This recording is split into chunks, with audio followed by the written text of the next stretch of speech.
Hello everyone, good morning, नमस्कार। स्वागत आप सबका अभिव्यक्ति लर्निंग ऐप पर, जहां हम करते हैं आ, इन तीनों the the Hindu, Indian express और बिजनेस लाइन अखबारों का एडिटोरियल एनालिसिस इन डेप्थ। तो चलिए शुरू करें आज की अपनी चर्चा। और सभी बच्चों का स्वागत अभिव्यक्ति लर्निंग ऐप पर। यानी ये क्लास यहाँ होती है, इसके बाद इसे यूट्यूब पर शाम को डाल दिया जाता है। तो जो बच्चे यहाँ नहीं आना चाहते हैं वो वहां से देख सकते हैं। और उद्देश्य यही है कि यह जो हिंदू का फ्री एनालिसिस है वो सब तक पहुंचे, हर एक बच्चे तक पहुंचे, घर घर तक पहुंचे, क्योंकि यही एक बहुत बड़ा सोल्यूशन है। और जिन बच्चों ने प्रीलिम्स यूपी पीसीएस का एग्जाम दिया होगा उन्हें बहुत अच्छे से इस बात का एहसास रहा होगा। सोचिए, मैं यूपीएससी का कोर मेंटर हूं, यानी यूपीएससी पर ही 99% फोकस रहता हूं। उसके बाद भी ये बात कह रहा हूं कि ये आपकी सोचने की स्किल जब तक बड़ी नहीं होगी, ट्रस्ट करिएगा।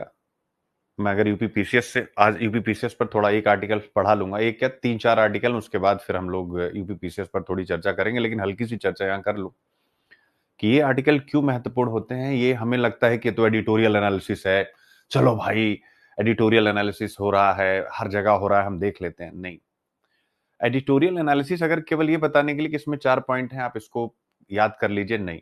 एडिटोरियल एनालिसिस का मतलब होता है कि आपकी सोचने की क्षमता को बड़ा करना। आप सब ने एग्जाम दिया होगा, जिसकी सोचने की क्षमता स्ट्रांग नहीं है वो इस एग्जाम में फिर से गड़बड़ करके आया होगा। आप स्वयं मूल्यांकन कीजिए, मैं अभी किसी से नहीं पूछ रहा हूं, अभी आप लोगों का ओपिनियन मैं लूंगा। बस केवल सोचिए कि अगर सोचने की क्षमता नहीं है तो फिर आप प्रीलिम्स में तो इस समय मुसीबत में है बहुत बड़ी, और मेंस में तो खैर सोचने की क्षमता नहीं है तो सोच ही नहीं पाएंगे, क्योंकि वो तो पूछता ही विजडम फाइंड्स ट्रूथ, एकदम खुली लाइन है। विजडम फाइंड्स ट्रूथ, विवेक सत्य को पहचान लेता है। You can't step twice in same river, आप उसी नदी में दोबारा नहीं उतर सकते। सोचो सोचो सोचो। तो थिंकिंग प्रोसेस को बदलना ही इस आर्टिकल का काम है। जो भी मैं एनालिसिस करता हूं कि आपकी सोच को इतना डायमेंशनल डायमेंशनल अप्रोच दे सकूं कि जो क्वेश्चन नहीं आ रहे वो भी आप सॉल्व कर सके। क्वेश्चन नहीं आने का मतलब क्या होता है, आपने यूपीपीसीएस का पेपर देखा होगा। फैक्ट भी है, एनालिसिस मतलब फैक्ट भी है, और यूपीएससी स्टाइल के भी क्वेश्चन है। लेकिन पेपर इतना आसान नहीं, क्योंकि जो आप डायरेक्ट पढ़ के जा रहे हैं, जैसे पहले पीवाईक्यू सॉल्व हो जाते थे, उसके बेस पर कुछ क्वेश्चन सही हो जाते थे, अब वो चीजें नहीं रह गई हैं। यानी आप पढ़ के जाएंगे दल बदल ही, बट वो दल बदल आपसे जो पूछेगा, चारों लाइनें ऐसी रहेंगी कि आपको सोचना पड़ेगा क्या मैं सही हूं कि नहीं, अगर आप लोगों ने यूपीपीसीएस का पेपर देखा हो तो ये सबके साथ है। पहली बात है कि ये सबके साथ है, इसलिए किसी के पास इसमें एडवांटेज नहीं है कि मतलब कोई बहुत बड़ी अच्छी स्थिति में है। स्कोर मेरिट थोड़ा कम ही जाती है इस प्रकार के पेपर में। लेकिन हाँ, कर वही पाता है जो अपनी थिंकिंग एबिलिटी को डेवलप करता है, पढ़ते समय अपने आप से बात करता है। तो वही पढ़ते समय बात कैसे करते हैं वही मैं यहाँ सिखाता हूँ। केवल आर्टिकल नहीं है, इसमें इकोनॉमिक प्रिंसिपल्स, इसमें सोसाइटी जो भी सोशियोलॉजिकल प्रिंसिपल्स होते हैं, जो कुछ भी, मैं सब कुछ डालता हूँ बच्चों। ठीक है, चलिए शुरू करें। आज क्या क्या टॉपिक है, अब आप लोग यूपी पीसीएस पर अपना कमेंट दे सकते हैं जब तक मैं इंट्रोडक्शन सभी टॉपिक का करूंगा। तो एक बार जो बच्चे दिए हैं, ठीक है, मैक्सिमम जो भी बच्चे दिए हैं, एक बार आप लोग यहाँ कमेंट करें और मुझे बताएं कि यूपी पीसीएस में क्या यही हुआ कि नहीं, कि अब अगर आप ट्रेडिशनल ढंग से, जो आपका नहीं होता था कि हमारे पास 4 किताबें हम पढ़ लेंगे हमारा हो जाएगा, और स्वाभाविक है, देखो सीटें तो अगर 400 हैं, 500 हैं, 1000 हैं, तो बाकी के लोग तो फेल होंगे ही होंगे। वो तो एकदम सत्य, उसको तो ना आप झुटला सकते हैं ना मैं झुटला सकता हूं। आप विश्वास करें, अगर एक फ्रेज आपके सामने रखूं प्रीलिम्स के रिजल्ट को लेकर के, तो आपको उदास नहीं होना चाहिए। जैसे एक दो बच्चे मेरे उदास हो गए, सर मेरा ठीक नहीं हुआ, मेरा आईएएस में भी 3-4 बार ऐसे हो चुका है, और अब तो अपने ऊपर कॉन्फिडेंस ही नहीं रहा है। देखो, मैं एक चीज आप लोगों के सामने स्पष्ट कर दूं बच्चे, ये जो यूपीएससी की तैयारी है ना, इसको करने से पहले पहले ही मैं हमेशा कह देता हूं कि सीट 1000 है। आपको इसमें सोच समझ के आना। 1000 सीट है, इसका मतलब है कि आपके दिमाग में केवल गोल है और पॉजिटिविटी है, आपको पकड़ना है। बच्चे, मैं कहता हूं सुनील अभिव्यक्ति नहीं, आज एक पंक्ति आपके सामने रख रहा हूं। ब्रह्मा विष्णु महेश, ये तीनों भगवान को हिंदू धर्म में माना जाता है, सनातन संस्कृति में, कि इन्होंने ही सृष्टि की रचना की है, उसको पाला है और उसका संहार, यानी इन तीनों के साथ जुड़े, यानी सृष्टि के सब कुछ, इस यूनिवर्स के सब कुछ यही है, तीन भगवान।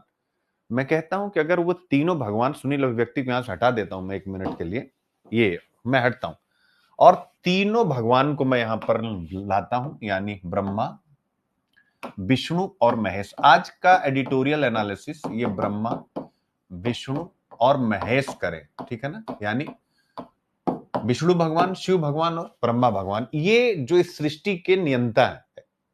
अगर ये तीनों आज का लेक्चर लें या रोज का लेक्चर लें और आपको एम लक्ष्मीकांत से लेकर के एनसीईआरटी से लेकर के जितनी भी किताबें हैं वो सारी किताबें, सारी बुक्स ये तीनों पढ़ाएं, पीवाईक्यूज ये सॉल्व करें, प्रीलिम्स का सेशन आपका ये लें, आपको एमसीक्यू कैसे बनाना है, एमसीक्यू कैसे, एमएमसीक्यू कैसे बनाना है, आपको पीवाईक्यूज को कैसे देखना है, अगर ये तीनों ईश्वर आपको मिल करके सिखाएं, और इंद्र और जितने इस प्रकार के देवी हैं, देवता हैं, ये लोग आपका टेस्ट पेपर तैयार करें, टेस्ट पेपर को कैसे सॉल्व करते हैं वो भी सिखाएं, मेरे बच्चों तब भी फेल तो होना ही है। इनके भी स्टूडेंट फेल हो जाएंगे, मेरे ही नहीं, दुनिया में इनके भी स्टूडेंट फेल हो जाएंगे। यानी ब्रह्मा विष्णु महेश अगर पेपर सेट करेंगे और वही पढ़ाएंगे, मैं कह रहा हूं पेपर भी सेट करें वही पढ़ाएं, तो पास तो कितने होंगे, प्रीलिम्स में 10,000 और फाइनल में 1,000।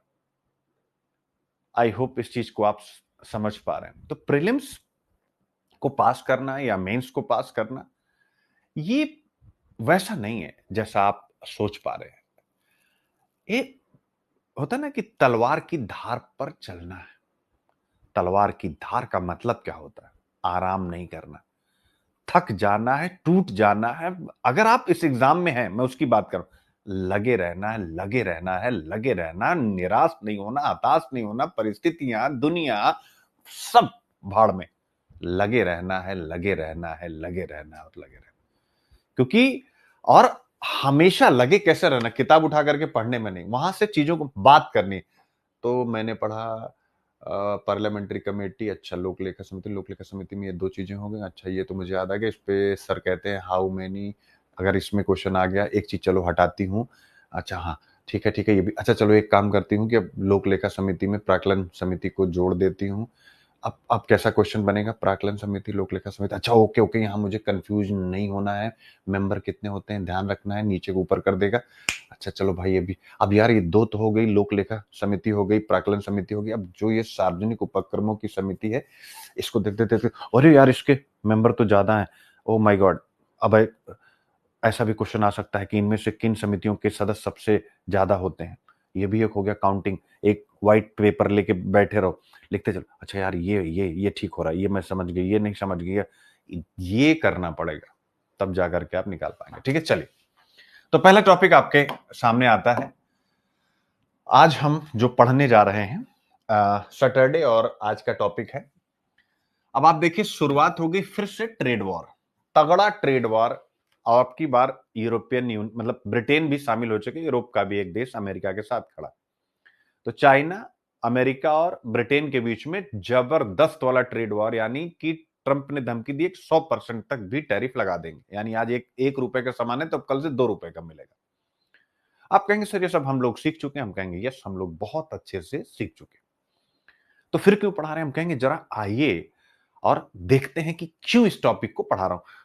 केवल न्यूज बता दूं और हल्का सा एनालिसिस कर दूं तो आप पकड़ लेंगे, क्योंकि ये टॉपिक तो पिछले 3 4 5 महीनों से मतलब आप समझिए खिचड़ी हो चुका है, इतना आप पढ़ चुके हैं। लेकिन अब जरा नीचे आइए, अभी इस पे नहीं आ रहे हैं आईक्यू आईपी पे, कोई बात नहीं, अभी आप नीचे आइए।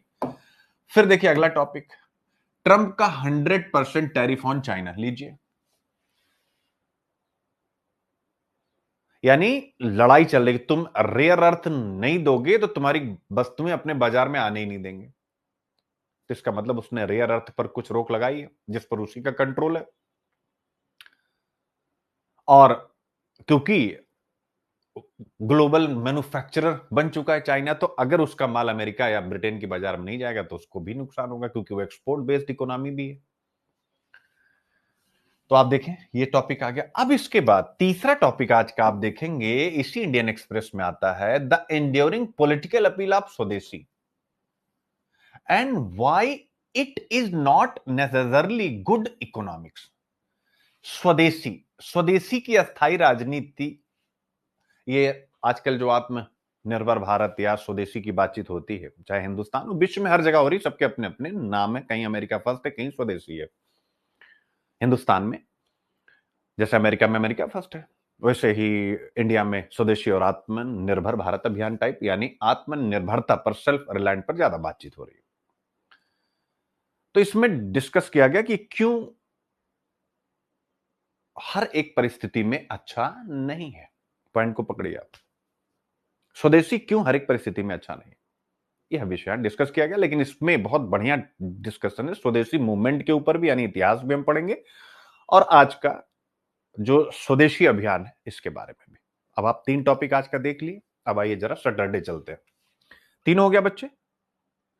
अब आइए हम जरा चलते हैं सैटरडे के टॉपिक में। कहां गया भाई? अरे यार कहां गया? Oh my God, missing missing missing missing, कैसे हो सकता है? चलो, मुझे तो याद है बेटा, टीम ने इसमें लगाना, भारत में सर्दी अधिक पड़ सकती, लानीना क्या है, हरी वैली कनाडा महिलाओं के बिहार में व्यवस्था। ओके ओके ओके, तो इन्होंने आज का ही टॉपिक यहां पर रख दिया है, और बाय मिस्टेक उनसे मिस हो गया होगा, टीम से हमारी जो पीपीटी बनाते, लेकिन अब मैं बताता हूं। तो अब जो 2 टॉपिक कल के, यानी जो सबसे बेहतर टॉपिक था परसों यानी सैटरडे का, वो मैं इसी के साथ आपको जिक्र करके बताता हूं, और मैं साथ में ही पढ़ाता हुआ चलूंगा। हो सकता आगे कंटेंट लगाओ, यहां टाइटल देने में उनसे मिस्टेक हो गई हो। मेरे बच्चों, सैटरडे का टॉपिक था, 1 मिनट के लिए मैं बच्चों, 1 सेकंड के लिए, क्योंकि वो बहुत मजेदार है। अगर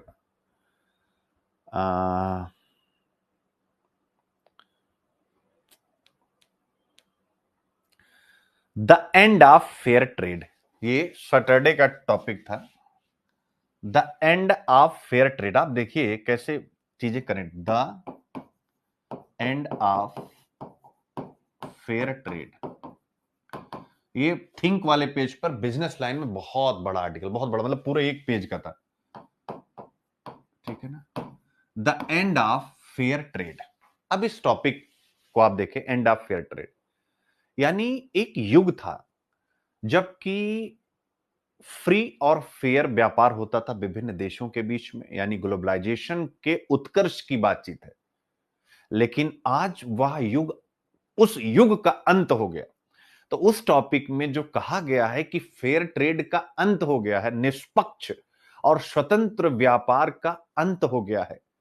और क्यों हो गया है, तो आपको अलग से पढ़ने या पढ़ाने की जरूरत नहीं, आप सब इतने समझदार हैं, स्वयं समझें कि भाई जो स्वतंत्र व्यापार, उसका अंत कैसे हो गया। अंत इसलिए हो गया क्योंकि आज विभिन्न देश सभी महाद्वीपों के जो सक्षम है, वो अपने हिसाब से अपनी आर्थिक नीतियां विशेषकर अंतरराष्ट्रीय व्यापार के संदर्भ में तय कर रहे हैं। अमेरिका अमेरिका फर्स्ट लेके चल रहा है, हम अपनी नीतियां लेके चल रहे हैं। चाइना अपनी, अभी आपने देख ही लिया कि रेयर अर्थ का सप्लाई चेन उसने पश्चिमी देशों का रोक दिया। फिर उसके बाद अगर आप देखोगे यूरोपियन यूनियन, वो अपने ढंग से, यूरोपियन यूनियन फर्स्ट नहीं कर रहा, लेकिन वो क्या कर रहा है, वो रेगुलेट कर रहा है, वो नियम और कानून बना रहा है, नियम कानून के माध्यम से हमारी वस्तुओं को अपने बाजार में पहुंचने से रोक रहा है, अपनी बाजार का संरक्षण कर रहा है। जैसे यूरोपियन यूनियन क्या कर रहा है, सीबैम, कार्बन बॉर्डर एडजस्टमेंट मैकेनिज्म, आप समझ गए। तो एक तो विभिन्न देश अपनी नीतियां बना रहे हैं और अपने उत्पादों को ही वरीयता दे रहे हैं, दूसरे के उत्पादों को अपने बाजार में आने से रोकने की हर संभव टैरिफ एंड नॉन टैरिफ उपाय अपना रहे हैं। तो एक तो इस अर्थ में है the end of fair trade. क्या उसी का एग्जाम्पल यह है कि नहीं, यानी टैरिफ और रेयर अर्थ जो भी मटेरियल्स हैं उन पर अमेरिका चीन टकराव और ब्रिटेन जासूसी विवाद, ये आप देखें। फिर चीन पर ट्रंप का 100% टैरिफ, चीन के दुर्लभ मृदा निर्यात पर प्रतिबंध, कैसे अगला व्यापार युद्ध भड़का सकता है, यानी उसने भी कह दिया कि हम तुम्हें रेयर अर्थ नहीं देंगे, जिसका ग्लोबल सप्लाई चेन का बहुत, मतलब सबसे बड़ा हिस्सा चाइना के पास, उसके बिना कुछ हो ही नहीं सकता। और चाइना का हिस्सा कैसे, ये भी हल्का सा यही बता देता हूं बच्चे। ऐसा नहीं कि चाइना के पास रेयर अर्थ एलिमेंट सारे के सारे, नहीं। चाइना के पास जो है वो है उनकी प्रोसेसिंग मेरे बच्चे। तो जैसे मान लीजिए अफ्रीका के किसी देश में रेयर अर्थ है, कांगो और कहीं पर, तो वो उसकी प्रोसेसिंग नहीं कर सकते बच्चे। इनफैक्ट ऑस्ट्रेलिया में है अगर, तो ऑस्ट्रेलिया भी उसकी प्रोसेसिंग की क्षमता चाइना जैसी नहीं। विश्व में रेयर अर्थ मटेरियल्स जितने भी हैं, अगर उनकी प्रोसेसिंग क्षमता, चूंकि ये तो रॉ मटेरियल होते हैं ना, रॉ मटेरियल को प्रोसेस करके उसे हम फोन में, मोबाइल और जो है लैपटॉप में या कहीं पर भी यूज करेंगे इलेक्ट्रिक सामान में। यार प्रोसेसिंग का 100% में से 90% कंट्रोल इस देश के पास है। मुसीबत यहां है। इसलिए आंसर लिखते समय, समझते समय, प्रीलिम्स के क्वेश्चन को डील करते समय हमें क्या होता है, बहुत बारीक अध्ययन करना पड़ता है। ये मैं ऐसे से कर रहा हूं इसलिए जिससे कि आपको लगे कि भाई हमेशा अपने दिमाग पर ऐसे फिंगर मारते रहना है, क्योंकि केवल अक्षर पढ़ के आप पास नहीं हो पाएंगे। हर एक लाइन के बीच में घुसना पड़ेगा, बिटवीन द लाइन। आज से नहीं बता रहा हूं, कितने सालों से आपको बता रहा हूं। तो आप विचार करें कि 90% प्रोसेसिंग इसके पास होती है। अगर ये रोक देगा तो फिर तो रेयर अर्थ एलिमेंट जो आज इकोनॉमी की बेसिक है वो तो खत्म हो जाएगा। खत्म हो जाएगा कि नहीं खत्म हो जाएगा, आप चिंतन कीजिए। तो ये एक बहुत बड़ा मुद्दा निकल करके आ रहा है जो हम लोगों को जानने की आवश्यकता है। तो ये हो गया, यहां से आप देखें तो एक मुद्दा हो गया the end of fair trade, यानी हर देश अपने हिसाब से नीतियां बना रहा है। दूसरा क्या है, एंड ऑफ फेयर ट्रेड का मतलब होता बिना पढ़े ही मेरे प्यारे बच्चों डब्ल्यूटीओ की रेलिवेंसी। इस आर्टिकल में यह भी है कि अब जो वैश्विक संस्थाएं जो स्वच्छ, जो फ्री और फेयर ट्रेड के लिए बनाई गई थी, पहले गेट, फिर उसके बाद उसी को रिप्लेस करके बनती है डब्ल्यूटीओ। डब्ल्यूटीओ आज रेलिवेंट हो चुकी है, चूंकि विभिन्न देश अपनी नीतियां अपना रहे हैं और डब्ल्यूटीओ किसी के ऊपर क्वेश्चन नहीं उठा पा रहा। डब्ल्यूटीओ यानी उसका मिनिस्ट्रियल कॉन्फ्रेंस जो 2 साल में होती है, जो सबसे एपेक्स बॉडी है डब्ल्यूटीओ के संदर्भ में निर्णय लेने वाली, क्योंकि हर देश हमाम में नंगा है। तो जब हर देश हमाम में नंगा है तो डब्ल्यूटीओ में ये देश ही तो है। डब्ल्यूटीओ अपने आप में कोई एक देश तो है नहीं, डब्ल्यूटीओ की अथॉरिटी इन्हीं देशों के साथ चलती, खासकर जो मजबूत देश है। तो यही लिखा गया the end of fair trade मेरे प्यारे बच्चों, आप यहां से देख सकते हैं। ये जबरदस्त टॉपिक था। और कल वाले में ही एक टॉपिक बहुत बहुत बढ़िया जो मुझे लगा है, वो मेरे प्यारे बच्चों लगा है, मैं आपके सामने रख दूं 1 मिनट के लिए, क्योंकि यहां लगा नहीं, आगे लगा हुआ है, आगे कोई इश्यू नहीं इसमें। आ, एक और आ, ये सारे हो गए, यानी 4 आर्टिकल एक साथ मैच 15 से 20 मिनट में आप समझ जाएंगे, चारों आर्टिकल। स्वदेशी and so on so on so on. स्वदेशी क्यों अच्छा नहीं, आप लोग चिंतन करते रहिए, स्वदेशी क्यों अच्छा नहीं। हर परिस्थिति में स्वदेशी अच्छा नहीं यार। स्वदेशी स्वदेशी कहते हैं ना, आपके पास स्किल है ना, आपके पास इंडस्ट्रीज है ना, आपके पास क्वालिटी एजुकेशन में इंडिया की बात कर रहा हूं। और उसके बाद आप स्वदेशी स्वदेशी स्वदेशी, कहां से स्वदेशी। आप लोग अपने अपने जिलों में जहां के रहने वाले हैं, आप अपने राज्य के जहां के रहने वाले, सोचिए स्वदेशी। बिहार में क्या स्वदेशी। स्वदेशी एजुकेशन प्लस पॉलिसी, तीनों का जब तक आप मिक्स नहीं करेंगे ना, स्वदेशी स्वदेशी करने से आप क्या कर पाएंगे। चाइना कहे तो एक बार समझ में आता, आप तो कहीं अभी इंडस्ट्री में है ही नहीं। और ये मैं नहीं कह रहा हूं, ये यूपीएससी के जो एग्जाम में सेलेक्ट होकर के सिविल सर्वेंट जा रहे हैं, उनसे यूपीएससी पूछ रहा है। ये एग्जाम नहीं, यूपीएससी उनका माइंडसेट चेक कर रहा है कि भैया तुम बताओ कि क्लासिकल इकोनॉमी के विपरीत, यानी परंपरागत अर्थव्यवस्था के विपरीत भारत की जो अर्थव्यवस्था है वो प्राइमरी से सीधे टर्शियरी में चली गई, यानी जीडीपी में प्राइमरी के बाद सबसे बड़ा योगदान करता सेवा क्षेत्र का हो गया, जबकि होना चाहिए था उद्योग, उद्योग के बाद सेवा। चाइना, अमेरिका, उन देशों में इस प्रकार का आर्थिक विकास रहा है कि पहले प्राइमरी सेक्टर की केंद्रीय भूमिका थी, फिर उसके बाद इंडस्ट्रियल सेक्टर की, और फिर सर्विस सेक्टर की। हमारे यहां द्वितीय सेक्टर आया ही नहीं कभी भी इकोनॉमी के केंद्र में।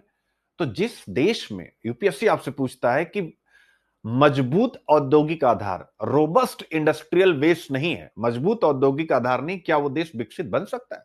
चिंतन कीजिए आप। तो रोबस्ट इंडस्ट्रियल बेस कैसे बनेगा, केवल घोषणाओं से दोस्तों। हर एक चुनाव के समय एक एक घोषणाएं, ये स्कीम वो स्कीम, स्वदेशी आत्मनिर्भरता। स्वदेशी आत्मनिर्भरता एक अच्छा प्रिंसिपल है, लेकिन पहले अपने लोगों के लिए आप वस्तुएं बनाइए तो सही।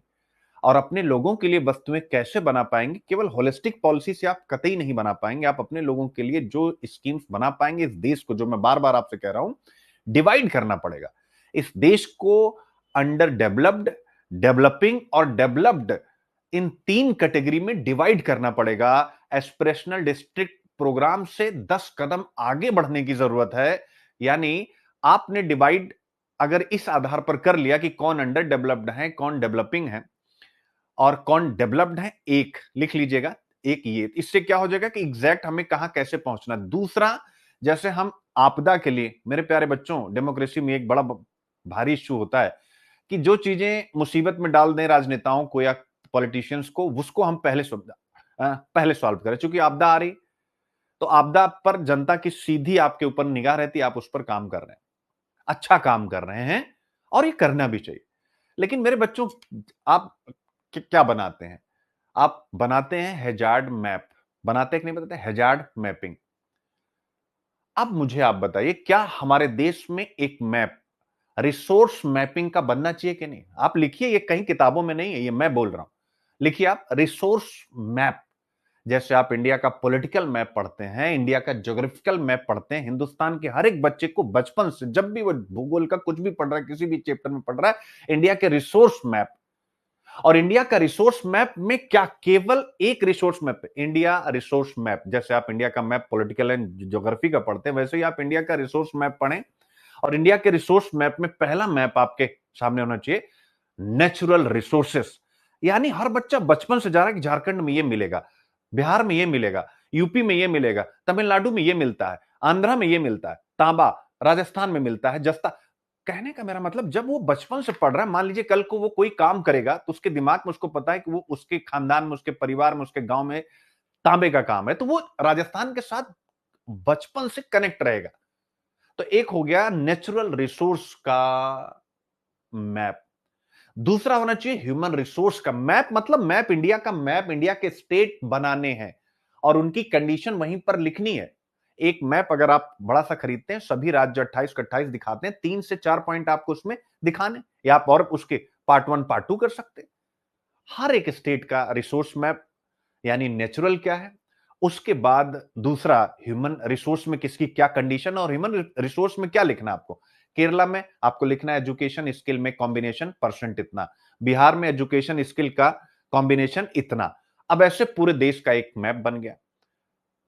तो जब आप रिसोर्सेस का, नेचुरल का, ह्यूमन का आप बनाते हैं, बच्चा बचपन से पढ़ रहा है, धीरे धीरे क्या करेगा, वो चीजों को जोड़ पाएगा, रिलेट कर पाएगा। अभी वो केवल किताबों में पढ़ रहा है।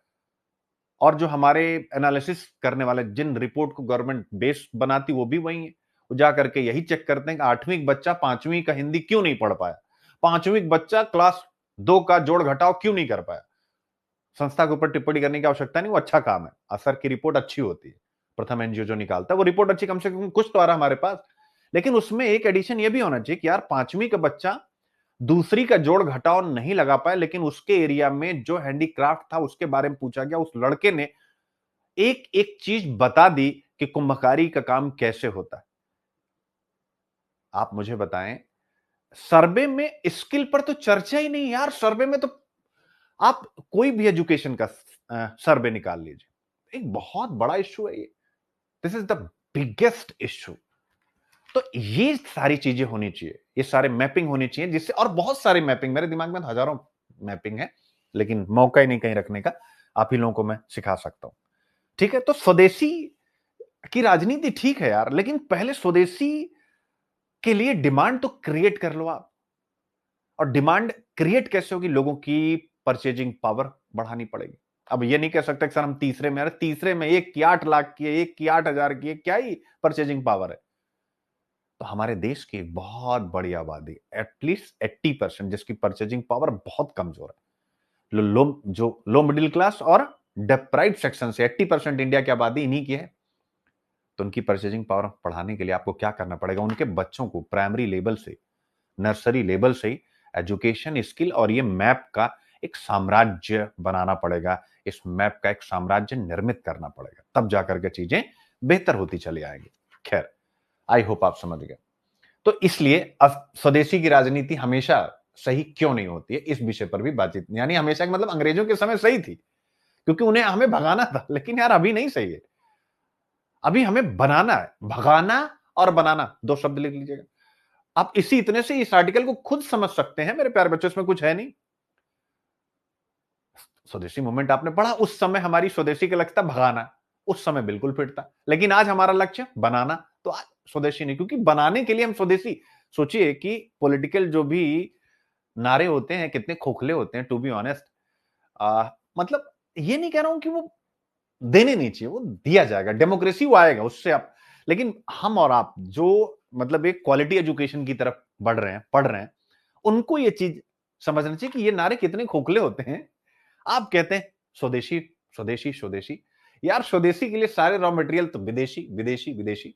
क्या ये सत्य है कि नहीं? लिख लीजिए, ये फ्रेज है, स्वदेशी स्वदेशी स्वदेशी, पर स्वदेशी बनाने का सारा रॉ मटेरियल विदेशी। लिखिए भैया, स्वदेशी स्वदेशी स्वदेशी, पर स्वदेशी बनाने का सारा रॉ मटेरियल विदेशी।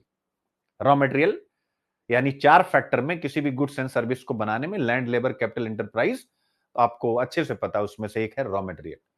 सारा रॉ मटेरियल हम बाहर से ले रहे हैं।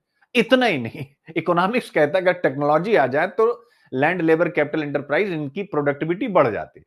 उस टेक्नोलॉजी में भी हम बाहर पर डिपेंड है। आप चिंतन कीजिए, दोनों चीजों में। मान लीजिए मैं एफडीआई की बात नहीं करूंगा, क्योंकि एफडीआई सभी देश चाहते हैं।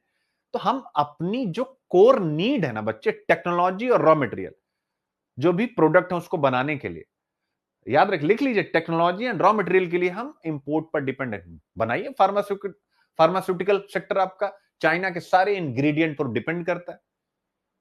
Pharmaceutical sector, solar energy, what ever, wind energy, China की सप्लाई चेन पे आप टिके। रेयर अर्थ अभी मैंने बता ही दिया, अमेरिका क्या इंडिया क्या, हर एक देश उसके ऊपर।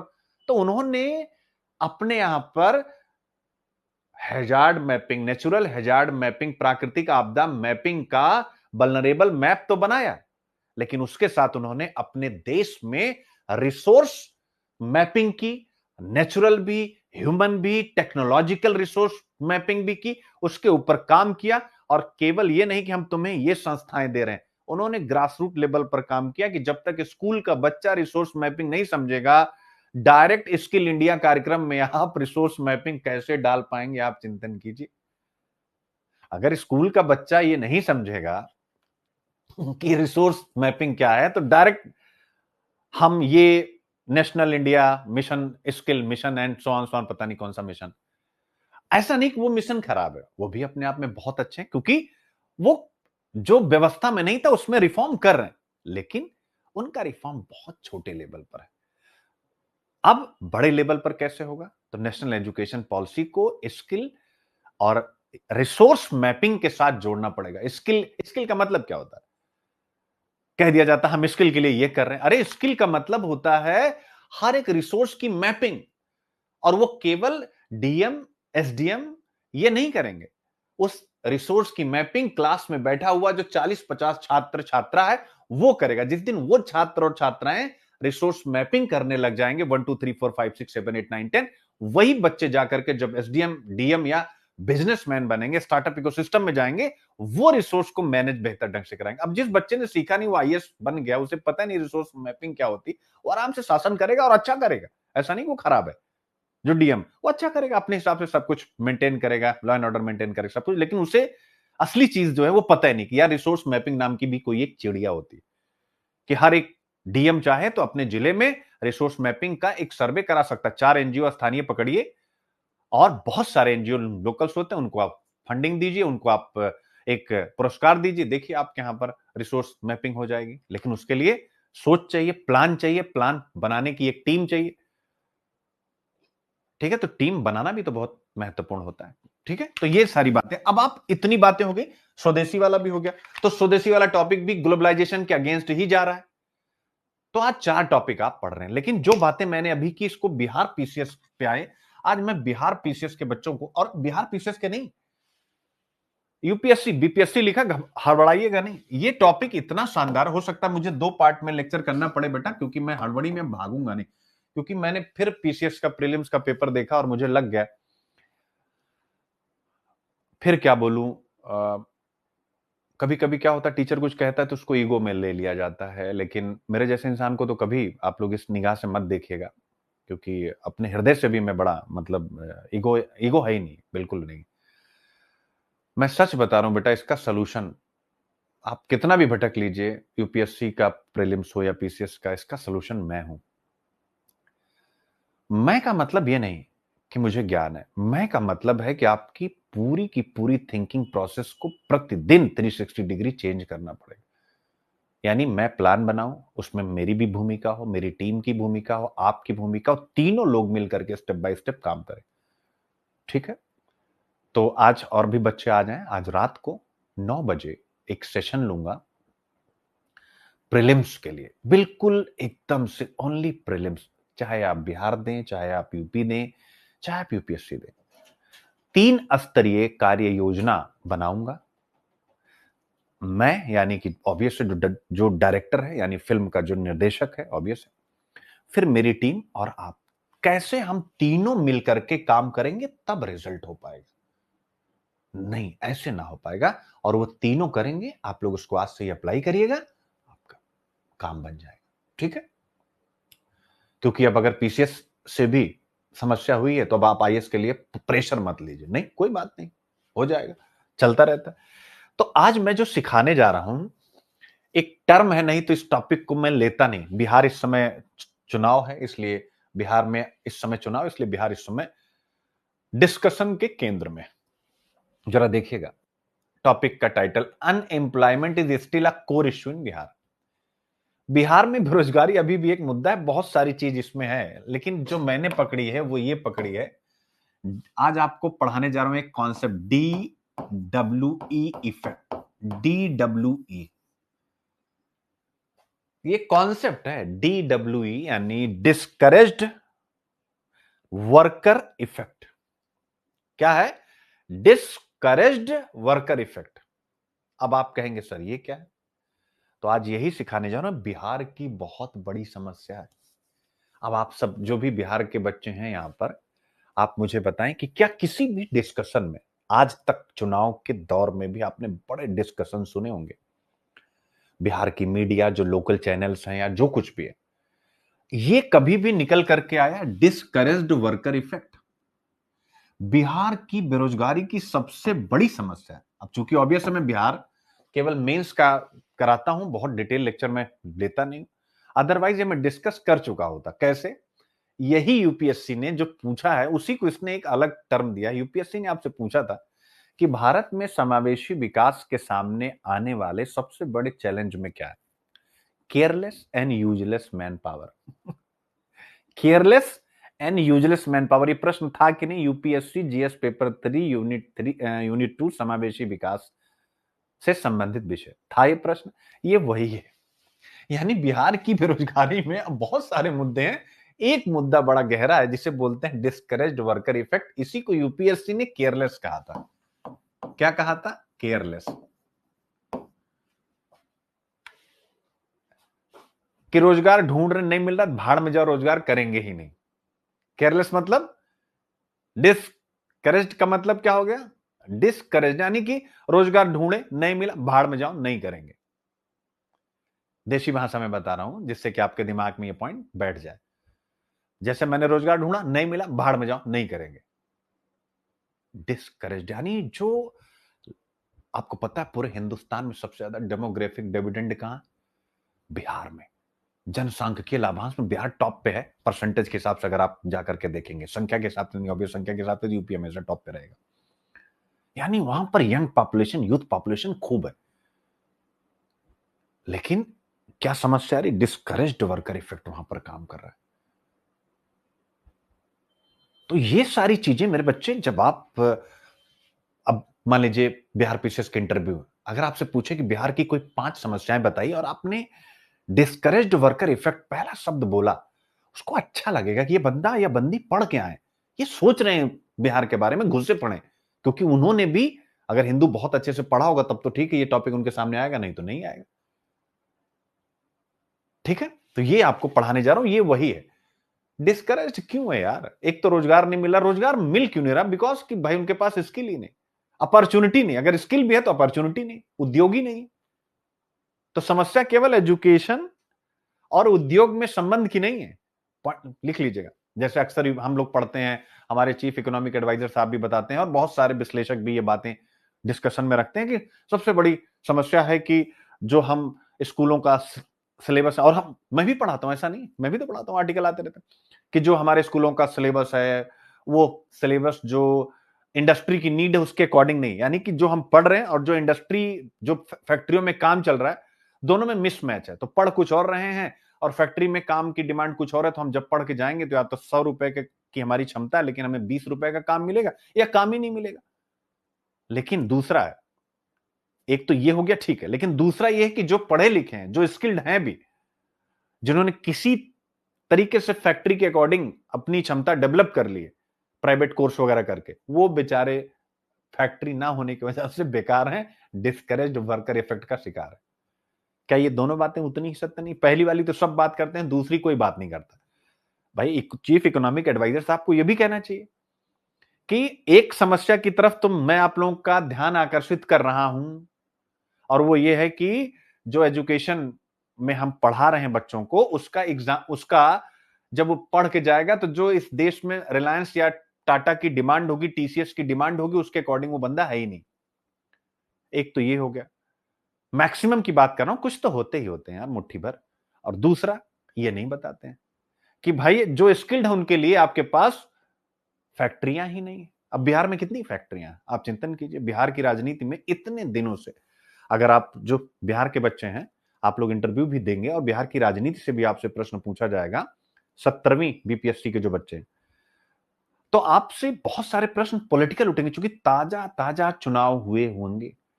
तो आपसे ये सारे प्रश्न उठेंगे कि भाई, तो आपको बोलना चाहिए सर, पॉलिटिकल जितने भी डिस्कोर्स हैं, कोई भी डिस्कशन, इन सब मुद्दों की चर्चा ही नहीं। अगर चर्चा कोई कर भी दे, हम इतनी नौकरी देंगे, तो वो नौकरी कहां से आएंगे? आपके पास कोई ब्लूप्रिंट नहीं। उस नौकरी के लिए आपके पास फंड कहां से आएगा? उसका कोई ब्लूप्रिंट नहीं।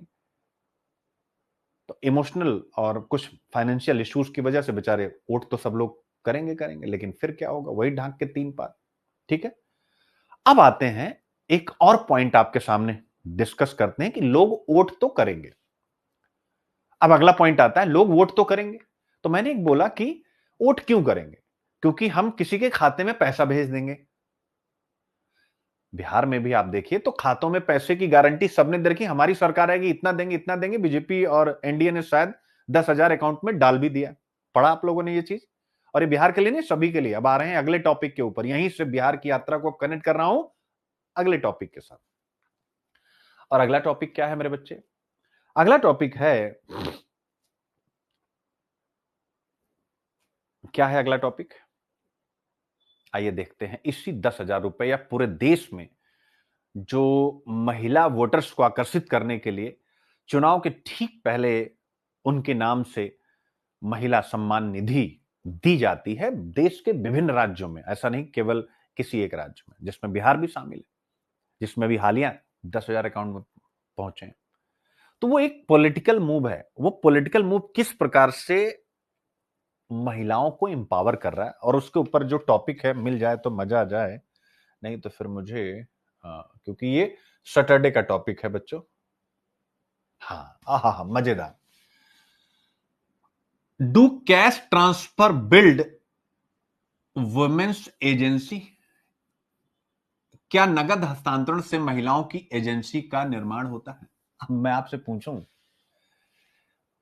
वुमेन्स एजेंसी का मतलब क्या होता है? आज एक नया टर्म आप सीखने जा रहे हैं, वुमेन्स एजेंसी। आप लिखेंगे, आप बोलेंगे, जैसे बिहार में आप इंटरव्यू देने जा रहे हैं, आप यूपीएससी के इंटरव्यू देने जा रहे हैं, तो आपसे पूछेंगे कि आपकी 5 प्राथमिकताएं आपके क्षेत्र में क्या होंगी। तो आप आईएएस में भी, बिहार पीसीएस में भी बोलिए कि सर मेरी कोशिश होगी कि मैं वुमेन एजेंसी बिल्ड करूं, वुमेन एजेंसी बिल्ड करूं।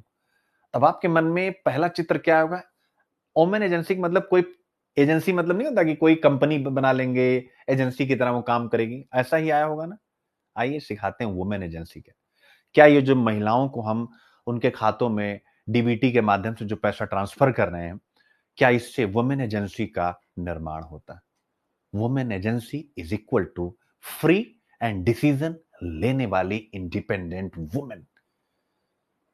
कितना अच्छा वर्ड है, वुमेन्स एजेंसी, यानी वे महिलाएं, महिलाओं की वह शक्ति जो उन्हें स्वतंत्र रूप से निर्णय लेने में, डिसीजन मेकिंग में सक्षम बनाए। शब्द को पकड़िएगा नहीं तो गड़बड़ा जाएंगे। स्वतंत्र रूप से निर्णय लेने में सक्षम, इंडिपेंडेंट डिसीजन मेकिंग कैपेसिटी, ये तीनों शब्द लिखे, क्योंकि अगर आपने डिसीजन मेकिंग कैपेसिटी लिखा तो आंसर गलत हो जाएगा। इंडिपेंडेंट, अब आप कहेंगे सर ये इंडिपेंडेंट क्यों, मैं यही सिखा देता हूं, इस टॉपिक को यही खत्म कर लीजिए, आप अंदर जाने की जरूरत नहीं आपको। इस आर्टिकल में डिस्कस किया गया है कि भाई देखो, जो कल का है ये मतलब सैटरडे का है, इसमें ये बच्चों डिस्कस किया गया है कि डीबीटी के माध्यम से जो पैसा हम महिलाओं के अकाउंट में डाल रहे हैं, उन पैसों के पॉजिटिव साइड्स हैं। बिल्कुल सही है कि महिलाएं उन पैसों को अपने बच्चों पर, वृद्धों की देखभाल पर, जैसे च्यवनप्राश खरीदने में, ऐसा एक एग्जाम्पल के द्वारा समझिए, जो बच्चे भी खाएं, बूढ़े भी खाएं, वो खर्च कर रहे हैं, थोड़ा अपने भी, जो भी उनकी अपनी आवश्यकता है उसको भी वो पूरा कर पा रहे हैं। ये this is the positive sign की अच्छी बात है। लेकिन इसका जो नेगेटिव साइन है वो यही है, और वही वुमेन्स एजेंसी बिल्ड होने में समस्या दे रहा है कि इन महिलाओं का, पता नहीं, अब आप लोग इसको प्लीज करेक्ट करिएगा अगर आप लोग में से, क्योंकि अपने घरों में जो अकाउंट में पैसा जा रहा है, उन अकाउंट में जाने वाले पैसों का भी कर्ता धर्ता उनका पिता या उनका पति ही है या उनका बेटा ही है। ये मैं नहीं कह रहा हूं, आर्टिकल में लिखा है। अब आप लोग प्रैक्टिकल अपने आसपास सोचिए, यानी अगर आपके अकाउंट में 10,000 एनडीए सरकार ने डाले, बिहार में आप हैं, तो उस 10,000 के अकाउंट में जाएगा तो आपके अकाउंट, लेकिन उसको निकालना, उसको मैनेज करना, उसको खर्च करना आपको भी मिलेगा, लेकिन आपके घर के पुरुष का कंट्रोल होगा।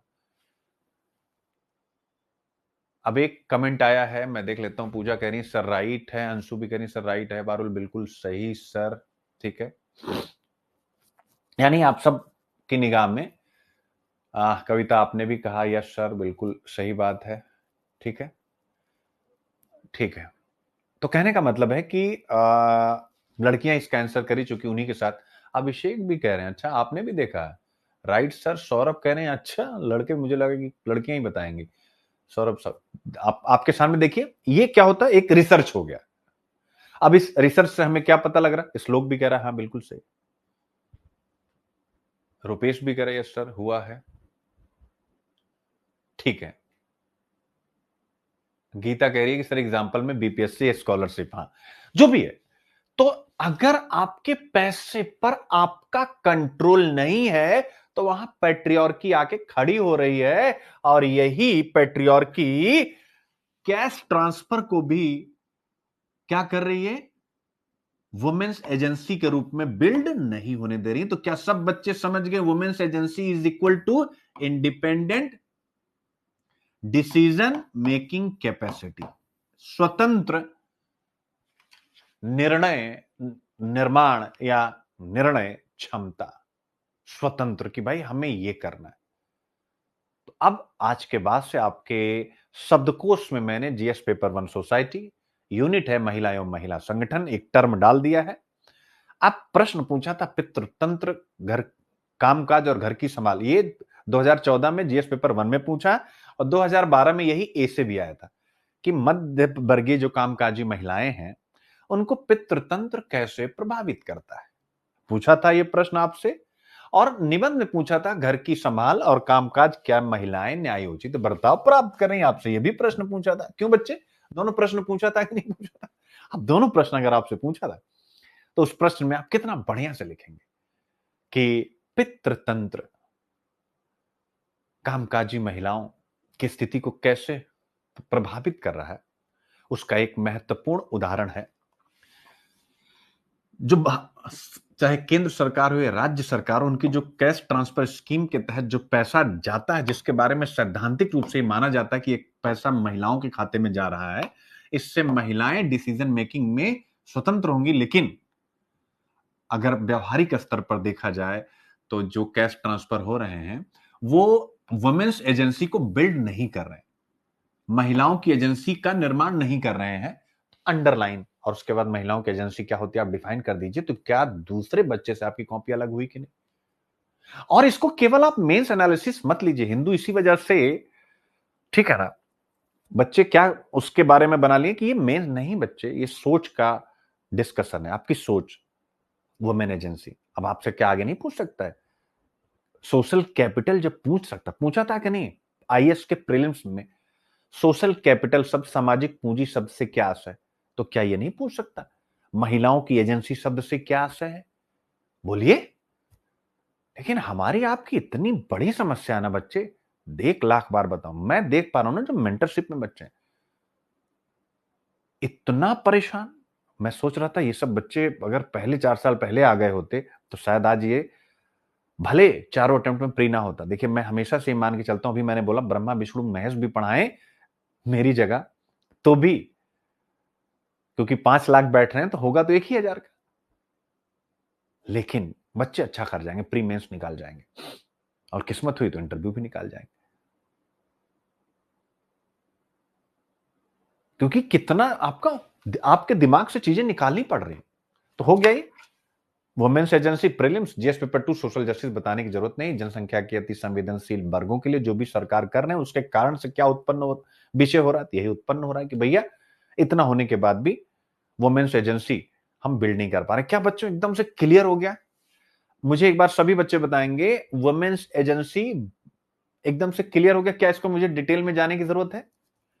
आज से क्लास यही, इसलिए आज मैंने आप लोगों को मैसेज किया था सुबह सुबह, अमूमन टीम हमारी कर देती है आप सबको, लेकिन आज मैंने पर्सनल मैसेज किया था सभी पेड ग्रुप्स में बच्चों को कि आज से अब थोड़ा सा आपके दिमाग पे जोर डालना और शुरू होगा, जोर डालना और शुरू होगा। यानी अब मैंने एनालिसिस कर दिया, इससे मेरा ही काम बढ़ेगा, लेकिन अब मुझे काम बढ़ाना है, मुझे आपके साथ मेहनत करनी है।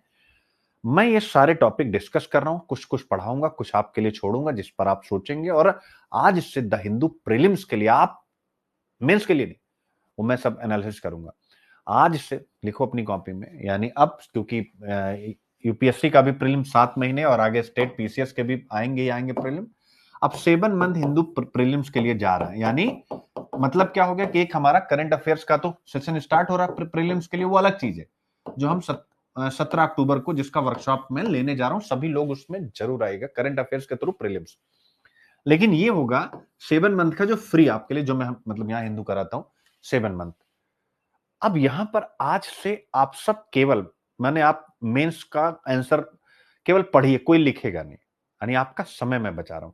आपको हर एक पॉइंट में, हर एक टॉपिक में केवल प्रीलिम्स ढूंढना है। क्या ढूंढना है? प्रीलिम्स। बन रहा है नहीं बन रहा है, जबरदस्ती ढूंढेंगे। आज से जो भी बच्चे यूपीएससी का प्रीलिम्स 24 मई को निकालना चाहते हैं, हिंदू को केवल प्रीलिम्स के एंगल से मोड़ दीजिए।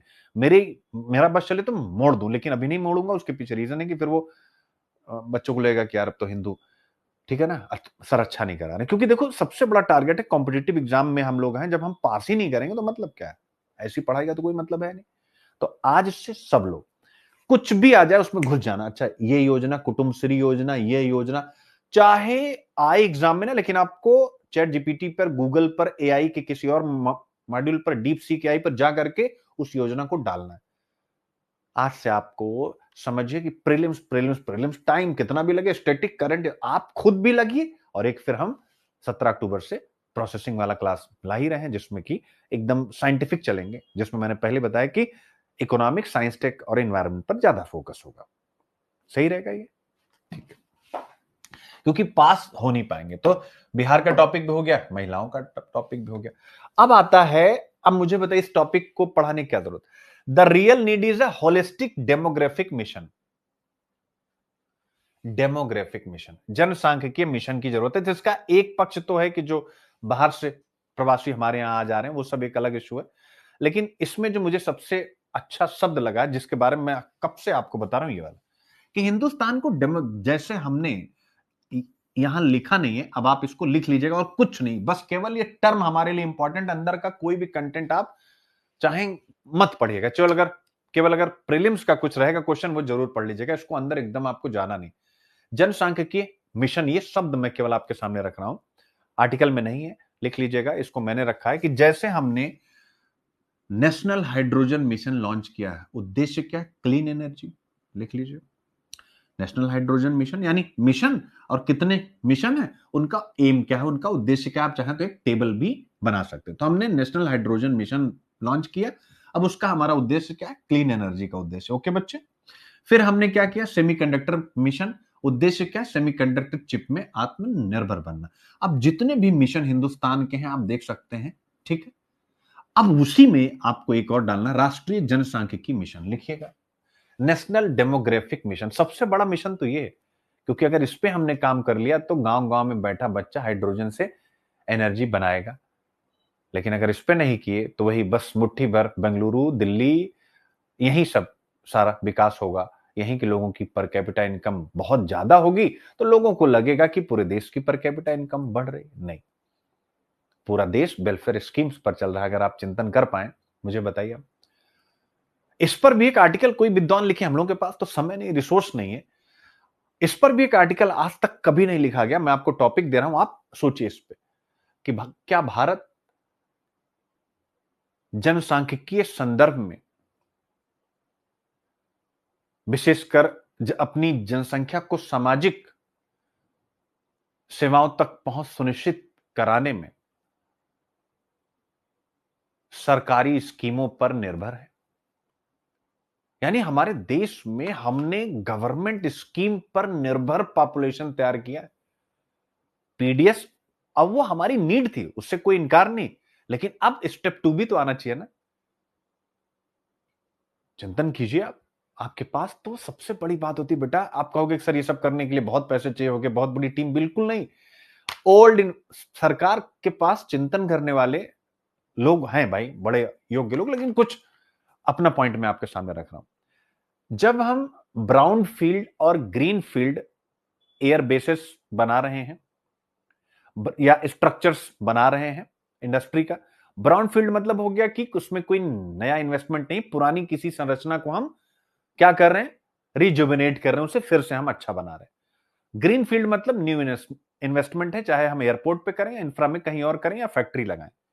तो मेरे बच्चों, मैं आपको एक शब्द देख रहा हूं, ब्राउन फील्ड डेवलपमेंट मॉडल लिखिएगा, BDM, brown field development model. इसका मतलब क्या हो गया कि हम जो हमारे देश का ओल्ड स्ट्रक्चर है, जैसे सरकार ने कुछ दिन पहले किया था ना, बड़ा अच्छा, ये वही है जो उन्होंने मोनेटाइजेशन की स्कीम स्टार्ट की थी। जो भी राष्ट्रीय संपत्तियां खाली पड़ी उनको सरकार बेचेगी और उसका रेंट लेगी, प्राइवेट सेक्टर को बेचेगी, कि मतलब कि उनको स्वामित्व तो नहीं देगी, लेकिन वो वहां काम करेंगे और उस पर वो रेंट लेगी। सेम वैसे ही जितने भी, जैसे पीडीएस सिस्टम हर गांव में है यार, और बड़ा मजबूत है। उसी पीडीएस सिस्टम के साथ अगर हम एक कुछ स्किल सिस्टम भी लगा दें तो, या रिसोर्स सिस्टम लगाते तो, यानी पीडीएस जिस दिन राशन मिलता है, जिस दिन राशन पानी मिलता है ना, उस दिन लोग जाते जाते वहीं पर सरकार कुछ और भी अपनी तरफ से क्या कर सकती है, कोई प्रोजेक्ट लॉन्च कर सकती है, या प्रोजेक्ट लॉन्च है उसके बारे में अवेयरनेस फैला सकती है, हेल्थ एजुकेशन की इंपॉर्टेंस के लिए कुछ कर सकती है। यही तो था randomise control trial Abhijit Banerjee और आस्था डुप्लो का, कि भाई जब जनता कुछ लेने आ रही है तब उसको कुछ दोगे तो वो ले लेगी, अदरवाइज कोई बेटी बचाओ बेटी पढ़ाओ सुनने आपका आने वाला नहीं है। क्या ये सही पॉइंट है कि नहीं? ओल्ड स्ट्रक्चर जो है भारत सरकार के, उनको यूज कीजिए आप नई चीजों के लिए। क्या हम गांव में उसी पीडीएस के साथ एक एआई सेंटर नहीं बना सकते? पीडीएस और उसी के साथ एआई पीडीएस। पीडीएस सार्वजनिक वितरण प्रणाली खाद्यान्नों की, और एक पीडीएस एआई की, आर्टिफिशियल इंटेलिजेंस, जिससे वो गांव का बच्चा जो छोटू है अभी, उसको कम से कम ये पता तो चले, 8वीं का 10वीं का, जो रील बनाने में एक नंबर है, जो रील बनाने में एक नंबर है, और एक नंबर से भी कोई ऊपर का नंबर हो तो रील देखने में है वो। तो जो रील बना सकता है, रील देख सकता है, इंटरनेट का यूज कर सकता है, इंटरनेट की इंपॉर्टेंस को जान सकता है, वो एआई भी जान सकता है, और एआई उसकी लाइफ में कैसे चेंज लाएगा ये भी जान सकता है। तो आपने पीडीएस का यूज किया, एक आपका इंस्टीट्यूशन बना। ऐसे ही बेटा आपने देखा होगा, कॉमन सर्विस सेंटर्स होते हैं हर एक ग्राम सभा में, जहां नहीं है वहां ऑब्वियस है वो कमी है, कॉमन सर्विस सेंटर। अब कॉमन सर्विस सेंटर में मेरे बच्चों यही सब इंटरनेट और ये सारी चीजें युवाओं को सिखाई जाती, आप उसका यूज कीजिए।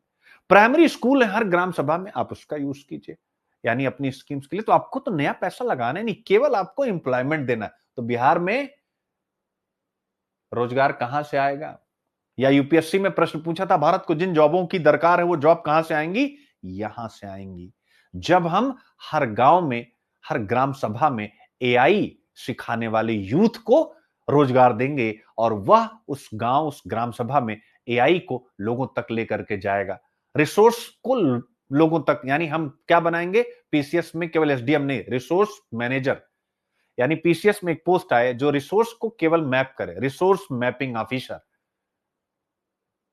समझ रहे हैं? ये नई चीजें, बिहार को बदला जा सकता है। ट्रस्ट करिए, अभी मैं 1 मिनट के लिए फिर से बिहार पे आ गया, क्योंकि इस समय चुनाव का दौर है।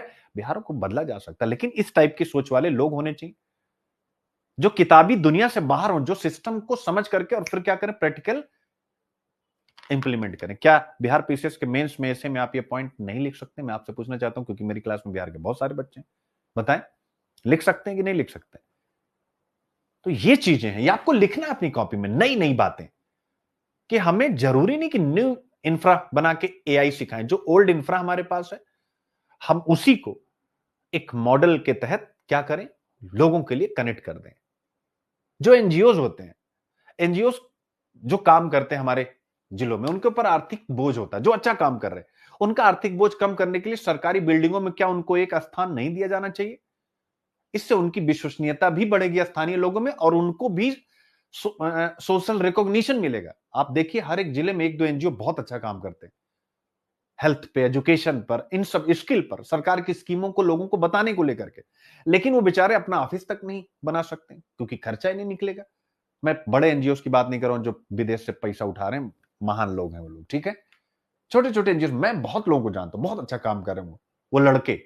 मेरा भाई एक बहुत अच्छा काम कर रहा है, लेकिन स्वाभाविक है, फंड की कमी है। तो कहने का मेरा मतलब यह है कि अगर सरकार क्या करे कि सरकारी संस्थाओं में कोई भी ब्लॉक पर जो बिल्डिंग्स पड़ी होती है, अगर खाली है, तो मैं नहीं कह रहा हूं खाली करके, एक कमरा उनको मिल जाए, तो उसको क्या मिलेगा कि उसको एक रिकॉग्निशन मिला कि चलो यार, सरकार में हम नहीं है, गवर्नमेंट जॉब में नहीं, लेकिन अब हम सरकार के साथ कनेक्ट हो रहे हैं, जो अच्छा काम कर रहे हैं। अब एनजीओ जीएस पेपर 2 सिलेबस में लिखा हुआ कि नहीं, डेवलपमेंट प्रोसेस में NGO and self help group का रोल। तो आपके सिलेबस की बात मैं करता हूं भैया, कोई इधर उधर की बात नहीं। जो भी बोलूंगा, किसी भी बच्चे को लेकर अरे यार ये कहां पढ़ा रहे हैं, वो सब ला के फिर यूपीएससी पे सेट कर दूंगा। जीएस पेपर 2 डेवलपमेंट प्रोसेस में एनजीओ की भूमिका, यानी जैसे इंटरनल सिक्योरिटी को थ्रेट पहुंचाने वाले एलिमेंट आप पढ़ते हैं, state actors and non state actors दोनों पढ़ते हैं, वैसे ही मेरे प्यारे बच्चों, डेवलपमेंट में भी 2 एक्टर हमेशा होते हैं, state actor and non state actor. लेकिन सरकारें स्टेट एक्टर पर फोकस है, नॉन स्टेट एक्टर पर फोकस नहीं है। जिस दिन भारत सरकार नॉन स्टेट एक्टर पर फोकस हो गई, विकास उन्हीं के हाथों होगा। सरकार प्राइवेटाइजेशन क्यों कर रही? क्योंकि उसे पता है कि गवर्नमेंट का काम है एडमिनिस्ट्रेशन, डीएम का काम बिजनेस करना नहीं है, भारत सरकार का काम बिजनेस करना नहीं। भारत सरकार का काम क्या है? प्रशासन करना, लॉ एंड ऑर्डर मेंटेन करना, ईज ऑफ डूइंग के लिए सारी सुविधाएं देना। अगर भारत, तो ये बहुत अच्छी बात है, प्राइवेटाइजेशन की तरफ आप जाएं, सब कुछ करें, लेकिन आपको वहां से सीखना चाहिए कि जब आप किसी प्राइवेट संस्था को सरकारी एंटिटीज दे रहे हैं, डिसइन्वेस्टमेंट के माध्यम से, अन्य सभी प्रोसेस के माध्यम से, तो आपको यह भी सोचना चाहिए वो नॉन स्टेट एक्टर हैं, जो आपके साथ कनेक्ट होकर के पब्लिक प्राइवेट पार्टनरशिप मॉडल पर विकास को आगे बढ़ा रहे हैं। तो सेम आपको भी अपने दिमाग में रखना चाहिए। ऐसे ही हिंदुस्तान में सोशल सेक्टर, नॉट मैं इकोनॉमी की बात कर रहा हूं, सोशल सेक्टर, इकोनॉमी में तो आप कर ही रहे, सोशल सेक्टर यानी हेल्थ में, एजुकेशन में, न्यूट्रिशन में, स्किल में, जो एक मानव को मानव संसाधन के रूप में कन्वर्ट करता है, उसमें काम करने वाले इस देश में लाखों, लाख क्या करोड़ों लोग हैं, लेकिन सरकार की वहां तक एंट्री नहीं है। वो बेचारे अपने आप में संघर्ष कर रहे हैं, जितनी उनकी क्षमता है उसमें वो काम कर रहे हैं, कुछ दिन के बाद वो बंद हो जा रहे हैं। तो नॉन स्टेट एक्टर्स को डेवलपमेंट प्रोसेस में शामिल कीजिए। मैं नहीं कह रहा हूं, यूपीएससी का सिलेबस कह रहा है, यूपीएससी के बच्चों से कह रहा है कि नहीं कह रहा है, ये तो मेरी बातें नहीं, तो ये सब आप लोग बिहार के इंटरव्यू में बोलना, आप लोगों को ये जो भी बातें मैं बोल रहा हूं उसको पॉइंट कर लीजिए। या यूपीएससी के इंटरव्यू में, अभी यूपीएससी का इंटरव्यू भी होगा 25 को, मतलब, और डरना नहीं है यार। कौन सा, अगर नंबर काट लेंगे तो क्या जिंदगी काट लेंगे? एकदम बोल्ड होकर के अपनी बात कहिए। डरे डरे जा रहे हैं कि किसी तरीके से 100 नंबर, 200-150 नंबर मिल जाए, अरे नहीं चाहिए।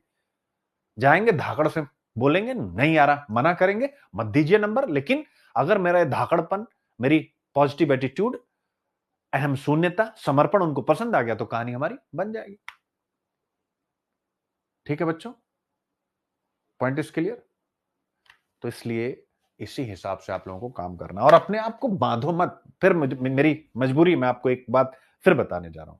लीजिए देखिए, जीवन में हार और जीत, ये यूपी पीसीएस वालों के लिए, ये जीवन में आपकी हार जीत, इससे आपको परेशान नहीं होना है। ये जरा फोटो देखिए, फोटो में क्या लिखा हुआ दिख रहा है? कुछ थोड़ा और बड़ा कर देता हूं, इधर देखिए, कल लगवा दूंगा। क्या लिखा हुआ पढ़िए, 44th north zone shooting championship,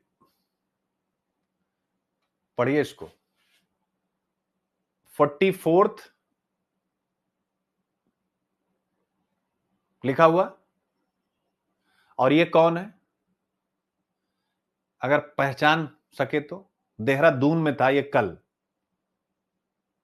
ध्यान से देखना। यानी कल ये नॉर्थ जोन का मतलब, मुझे अगर इसमें मैं क्वालिफाई होता तो मैं नेशनल के लिए क्वालिफाई कर जाता, ठीक है ना, कर जाता। लेकिन मैं बताता हूं अभी, थोड़ा सा 1 मिनट का टाइम और दीजिए। ये कौन है? आपके गुरुजी हैं, सॉरी ये तो भाई साहब मेरे, ठीक है। ये कौन है? मैं हूं, रेंज पे हूं, प्रैक्टिस मतलब मैच खेल के आ रहा हूं। ध्यान से देखिए आप, बस ये बता रहा हूं, जो पीसीएस में फेल हैं या कहीं भी अपने आप को उदासी की अवस्था में मान लेते हैं, ठीक है। मैच का भी एक दिखाऊंगा आप लोगों को छोटा सा वीडियो। ये कौन है? ये नॉर्थ जोन का मैच चल रहा है, ये आपके सर हैं। मैं भी फेल हो गया कल, यानी 357 पर नेशनल क्वालिफाई था कल, मैं देहरादून में था। और सोचो, मेरे फेस को देखो, मेरी एनर्जी को देखो, कि मैं सुबह 5 बजे निकला हूं और रात को मैं घर पहुंचा हूं लगभग 12:30 बजे। देहरादून आने जाने में 6-6 घंटे की यात्रा होती है। लेकिन फेस देख करके 1% भी, या मेरे एनालिसिस या लेक्चर या कंटेंट को देख करके 1% बताइए कि कहीं से भी मेरे मन में निराशा, हताशा, उदासी या थकान, अरे बाप रे बहुत थक गए यार अब तो जिंदगी, बोलिए। जबकि मुझे विटामिन डी डेफिशिएंसी है। आप किसी से पूछिए, विटामिन डी डेफिशिएंसी अगर हो जाए तो शरीर एक्टिव नहीं रहता। रवि सर कहते हैं, उनको भी था, आप पूछेगा रवि सर को, वो कहते हैं कि भैया, वो मुझे भैया बुलाते, कहते भैया मतलब ताज्जुब है कि विटामिन डी डेफिशिएंसी जितनी आपको है, लोग बिस्तर पकड़ लेते हैं। उन्होंने अपना एग्जांपल दिया, अपने एक दोस्त का एग्जांपल दिया कि उन्होंने बिहार मेंस छोड़ दिया था विटामिन डी डेफिशिएंसी, जबकि उनका लेवल मुझसे ज्यादा ठीक है। आप ये रवि सर से पूछिएगा। यानी मेरा लेवल बहुत वीक, बहुत वीक, बहुत वीक, मतलब मैं बता नहीं सकता। वो कहते हैं आप कैसे, आपको कुछ फर्क नहीं पड़ता? मैं कहता हूं मैं सोचता नहीं। लिख लीजिएगा, मैंने क्या बोला उनको, मैं सोचता नहीं हूं। और आज का लेक्चर इसी पैटर्न पर सेकंड पार्ट करके टॉपिक पर घुसेंगे, कोई दिक्कत वाली बात नहीं, अपनी क्लास है। तो मैं सोचता नहीं हूं, डी कम है तो कोई बात नहीं, बीसीएई कुछ ना कुछ होगा जो कंट्रोल करेगा, और कमी है, ठीक है, ठीक हो जाएगी। सोच बदलो, ट्रस्ट करिएगा, सब कुछ बदल जाएगा। अगर आपके मन में अगर मेरा इस बार भी यार पीसीएस खराब हो गया, मेरा इस बार भी आईएएस खराब हो गया, अब तो मेरी जिंदगी में कुछ रही, कोई बात नहीं, फिर करेंगे अगर आप हैं इस फील्ड में तो, नहीं तो छोड़ दीजिए, सिंपल सी बात।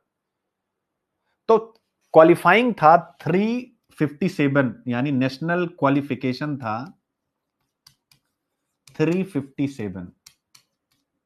मेरा कितना गया देख लो, और मेरा गया 354। अब अभी स्कोर आ जाएगा, परसों खत्म हो जाएगा 16 अक्टूबर को। मेरा गया 354, यानी मैं 3 नंबर से, 3 मार्क्स से नेशनल क्वालिफिकेशन मेरा रह गया। अब आप बताइए मैं क्या करूं? कल आपका भी एग्जाम था, मेरा भी था, 3 नंबरों से मैं रुक गया, लेकिन फिर मैं कोशिश करूंगा। तो ये नहीं सोचना चाहिए। मेरा था कि मैं इस साल नेशनल खेल लूंगा, लेकिन गया।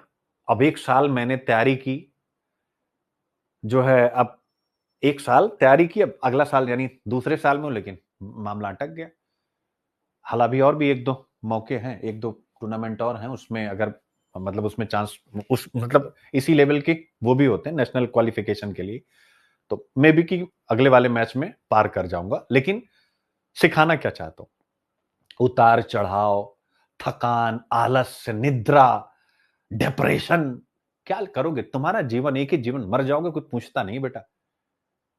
एक जनरेशन के बाद आप लोग से एक प्रश्न है, आप लोग कितना अपने दादा को, अगर वो हैं तब तो अच्छी बात है, नहीं है तो आप उनकी पिछली वाली पीढ़ी कितनी बार ट्रस्ट करिएगा, याद करते होगे, वो भी दिल से। ऐसे नहीं कभी बातों बातों में आ गए नहीं कि मेरे बाबा के पास जो है आसमान को खोदने वाली एक वो थी, क्या बोलते हैं, जिससे वो आसमान में खोद करके पानी की वर्षा किया करते थे। इतना बड़ा डंडा था हमारे दादा के पास कि आसमान में से जब भी खेत में पानी की जरूरत पड़ती थी, आसमान में ऐसे खोदते थे और बारिश हो जाती थी। ऐसे नहीं अपनी वाहवाही बताने या कमी बताने के लिए नहीं, रियल में आप कितनी जनरेशन को दिल से याद रख पाते हैं। तो बेटा आप दुनिया के बारे में सोचो, समाज के बारे में सोचो, कोई तुम्हारे बारे में नहीं सोच रहा। लेग पुलिंग के लिए सब बैठे, अपने बारे में सोचो। इसीलिए मनोविज्ञान लोग पढ़ते हैं, मनोविज्ञान मानता है कि मनुष्य परम स्वार्थी है, और मैं उसको पूरा सपोर्ट करता हूं कि आप पहले अपने लिए बनिए, पहले परम स्वार्थी बनिए, उसके बाद जब आपकी जेब भर जाए तो दूसरों को आप जो भी आपको अच्छा लगे आप करिए। उसी को बोलते हैं नैतिक स्वार्थवाद। अपनी खुशी के लिए जब दूसरों को आप कुछ दान पुण्य करते हैं तो आपको संतोष मिलता है कि नहीं मिलता बच्चों? तो पहले स्वार्थवाद, उसके बाद फिर नैतिक स्वार्थवाद की तरफ जाइए। सो भी आज इतना मुझे इसलिए बोलना पड़ा क्योंकि मैं क्या बोलूं, बच्चों के मैसेज दिखाना बार बार अटपटा लगता है। इतने मैसेज आए सर, अब क्या करें, पीसीएस भी ऐसा हो गया, और भी बच्चे की सर पीसीएस में तो मैंने ऐसा किया, अब आगे क्या करूं? तो कुछ मत करो, जो चल रहा है उसमें और घुसो।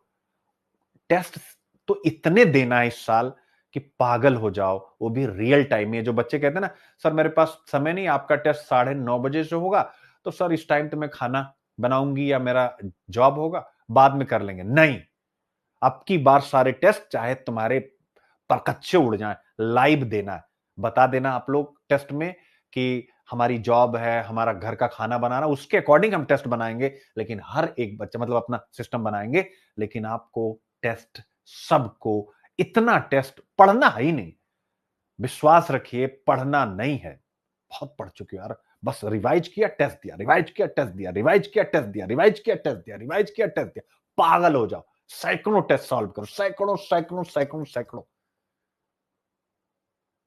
तो ये जब मेरा स्कोर इस पे गया तो मैंने फिर वही पूछा, एक सीनियर कोच है तो उन्होंने कहा आपका कौन सा मैच है सर? मैंने कहा कि सर अगर मैं मतलब स्टेट क्वालिफाई करने के बाद ये पहला मैच है, मतलब रिकॉग्नाइज मैच। तो मैंने अपनी लाइफ में रिकॉग्नाइज मैच पहले एक स्टेट का खेला था, अभी मैं प्री नेशनल खेला। उनका स्टेटमेंट सुनोगे? सुन लो, जरूरी है ये। उन्होंने मुझसे कहा, रेंज पे ही थे, रेंज ऑफिसर थे, एक मतलब उन्हीं में से कुछ काम कर रहे थे। उन्होंने कहा आपको 150 मैच खेलने पड़ेंगे, लिख लो, 150 मैच, वो भी रिकॉग्नाइज, तब जाकर के आप कुछ कर पाएंगे। 150 मैच, और 150 मैच रिकॉग्नाइज खेलने के लिए मुझे कम से कम 15 साल चाहिए होगा, 10 साल का करियर चाहिए। आपने देखा होगा जो टर्की का एक शूटर थे जो बहुत ज्यादा पॉपुलर हो गए थे, वो 51 साल की उम्र में ओलंपिक में मेडल जीतते हैं, 51 साल की उम्र में। तो इसका मतलब वो प्रैक्टिस कर रहे थे 31 साल की उम्र से, और तब 20 साल की तपस्या के बाद उनको वो भी मिला, तो क्या मिला? सिल्वर मेडल मिला। तो मैं रिलेट कर पाया। उन्होंने कहा 150 मैच खेलने पड़ेंगे आपको, यानी 150 टेस्ट मुझे इसमें देना, तब जाकर के मेरा प्री निकलेगा यहां पर। तो ऐसा नहीं, आपको दुनिया में हर एक व्यक्ति को प्रचंड मेहनत करनी, टैलेंट होना, मेहनती होना, समझदार होना महत्वपूर्ण नहीं। विनोद कांबली, पृथ्वी शॉ, सचिन तेंदुलकर, शुभमन गिल, यशस्वी जायसवाल, कंपेयर कीजिए आप। चलिए एक पुरानी जनरेशन अपने टाइम का कंपेयर करता हूं, एक आपके टाइम का, पृथ्वी शॉ और इन सबका। विनोद कांबली ज्यादा टैलेंट थे सचिन के। जब सचिन 40 रन 42 रन बनाया करते थे टेस्ट मैच में, तो विनोद कांबली डबल सेंचुरी मारते थे, और वो भी back to back double century. अभी तक वो रिकॉर्ड उनके नाम और एक बाली हेलमेंड करके हैं उनके नाम, इन्हीं दो के नाम है बैक टू बैक, और सचिन तब शतक भी नहीं मार पाए थे। लेकिन ऐसा क्या हुआ कि Vinod Kambli out of the box और Sachin greatest of the all time में शामिल हो गए, बिकॉज ऑफ डिसिप्लिन। कोई बात नहीं, आज नहीं हो रहा, होगा, लगे रह गए, लगे रह गए, अनुशासन नहीं खोया, किसी को गाली नहीं दी, किसी के साथ अभद्रता नहीं की, रिजल्ट क्या हुआ। अब आपकी पीढ़ी पे आता हूं, और उनको सोचिए जिनके पास हजारों करोड़ की संपत्ति है, सचिन तेंदुलकर, विनोद कांबली का ऑपरेशन करने के लिए भी पैसा कुछ क्रिकेटरों ने मिला करके दिया, तब उनका कोई ऑपरेशन हुआ। सोचिए आप, चिंतन कीजिए आप कि एक है जो हजारों करोड़ में खेल रहा है, एक है दूसरे के पैसे पे डिपेंड, जीवन भी अपना नहीं चला सकता, पत्नी छोड़ गई, एंड स्वान स्वान ना जाने क्या क्या हो गया। मैं नहीं कह रहा हूं कि कौन सही था कौन गलत था, वो अलग चीज है, पत्नी छोड़ गई या पति किसकी गलती थी। लेकिन वही अब आप देखिए, आपकी पीढ़ी में पृथ्वी शॉ, यशस्वी जायसवाल, पृथ्वी शॉ के बारे में स्टार्टिंग में जब वो बंदा खेलने आया था, सचिन या सभी ने कहा था ये तूफानी प्लेयर है, तूफानी मतलब क्लास, और हम लोग भी, अगर आपने उनकी बैटिंग देखी हो, क्लासी प्लेयर पृथ्वी शॉ। लेकिन आगे क्या हुआ, चिंतन कीजिए। क्लासी प्लेयर आज खत्म, फिनिश, क्योंकि वो मैदान में अभी क्या ही बोलूं, शराब पीना, पार्टियां करना, और सिंपल बैकग्राउंड का बच्चा, ये भी नहीं कि बहुत अमीर घर का हो जिसकी एक मतलब ऐसी लग्जरी लाइफ रही हो, और वही उसी के समय के बच्चे, उसी के साथ अंडर 19 खेलने वाले बच्चे, शुभमन गिल आज इंडिया का कैप्टन है, तीनों फॉर्मेट का बढ़िया प्लेयर। यशस्वी जायसवाल कहां से बच्चा निकला हुआ और कहां पहुंच रहा है, आप सोचिए। Discipline discipline discipline. Yashasvi Jaiswal से शुभंकर ने पूछा एक प्रश्न, क्योंकि यशस्वी को मैं बहुत पसंद करता हूं, तो मैं ऑब्वियस है उसके बारे में जो कुछ भी मुझे न्यूज वगैरह मिलती है तो मैं एक बार सुनता हूं। मुझे बहुत पसंद है लड़का, क्योंकि जो मेरी ऑडियंस है, मेरी ऑडियंस यशस्वी जायसवाल है, जिनके पास रहने को नहीं, खाने को नहीं, मुसीबत है। मुंबई में, यूपी से निकलता है, मुंबई के एक, क्या बोलूं मैं, किसी की छत पे जाकर के जीवन बिताता है, प्रैक्टिस करता है, और आप देख सकते हैं, आप किंग है वो इस खेल का। आप देखिएगा, बहुत बड़ा प्लेयर, वो हल्का फुल्का नहीं, उसको मत मानिएगा कि 10 मैच 15 मैच में, वो तूफान है वो। अभी आने वाले टाइम में जैसे जैसे एज और बढ़ेगी और परिपक्व होगा, वो तूफान है, बहुत बड़ा प्लेयर इंडिया को मिल गया। तो कहने का मेरा मतलब है, कैसे हो पाया, गरीब था, वंचित था, लेकिन डिसिप्लिन मेंटेन रखा कि नहीं यार, यही वो रास्ता है जहां से मैं अपना ये प्रोसेस ऑफ डेप्रिविएशन तोड़ सकता हूं, और उसने अपने जुनून को फॉलो किया, निकल गया। तो आप भी तो यही कर सकते हैं ना। पृथ्वी शॉ अभी परसों या नरसों, पृथ्वी शॉ ने फिर मैदान में सेंचुरी मारने के बाद किसी खिलाड़ी से युद्ध कर लिया, युद्ध कर लिया, गाली गलौज सब पूरा मीडिया में हर जगह। अभी एक टीम बनाई गई है दिलीप वेंगसरकर की, उसमें अगुवाई में वो चेक करेंगे कि मतलब किसने किया है, तो उसको दंड भी मिल सकता है। और जबकि एक महीना पहले सचिन ने ट्वीट किया था इसके लिए, क्योंकि इसको सब पसंद करते थे कि कम बैक पृथ्वी, ये सचिन ने बोला था, क्योंकि उनको इसका टैलेंट बहुत पसंद है, उन्होंने कम बैक पृथ्वी। तो सचिन किसी के बारे में भी लिख देते हैं तो एकदम न्यूज बन जाती, और इसने भी ठीक ठीक कोशिश की, लेकिन आप देख सकते हैं। तो कहने का मेरा मतलब है, ये हमारे लिए एक लर्निंग्स है। अब मेरा कल नहीं हुआ, 3 नंबर से रह गया, अब मैं अरे राम ऐसा वैसा, कोई मतलब नहीं। सुबह उठा, कंटेंट तैयार किया, विश्वास करें 20 मिनट 25 मिनट, चूंकि मैंने घर में ही सिस्टम सारा लगा रखा है, फिर मैंने 20 मिनट लगभग, क्योंकि समय था नहीं, 20 मिनट मैंने ट्रिगरिंग की प्रैक्टिस की, चूंकि मेरे ट्रिगर में थोड़ा सा झोल है, यानी मैं जब ट्रिगर खींचता हूं पिस्टल का तो थोड़ा सा मतलब ऐसे हो जा रही है, जबकि होना नहीं चाहिए। इसको बोलते हैं रिक्वाइल होना, झटका लगने का मतलब क्या होता है, रिक्वाइल होना। तो मेरा रिक्वाइल थोड़ा सा इसमें होना ही नहीं चाहिए 10 मीटर में, तो बिल्कुल मोहब्बत से आनी चाहिए। तो मोहब्बत से आ नहीं रही, ये फिंगर ऐसे, इस फिंगर में बहुत दिक्कत है, हाथ कांप रहे थे शुरुआती 10 शॉट में। हाथ तो बच्चे 10 मिनट में मैं गोलियां नहीं चला पाया, 2 या 3 चला पाया, वो भी 7 क्योंकि हाथ ऐसे नहीं कांप रहे थे, मतलब डर के मारे ट्रिगर ही नहीं दब रहा था। सोचो कितना मासूम सा होता है ट्रिगर, दबी ऐसे से किए जा रहा हूं, दब ही नहीं रहा, दब ही नहीं रहा।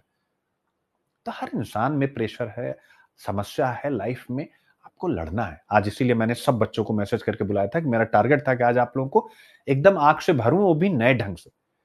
टॉपिक भी हमने डिस्कस कर लिया, अभी आपके पास पीडीएफ मिल जाएगी, उसके बाद फिर अपन इस पे विस्तार से बातचीत भी करेंगे, ठीक रहेगा?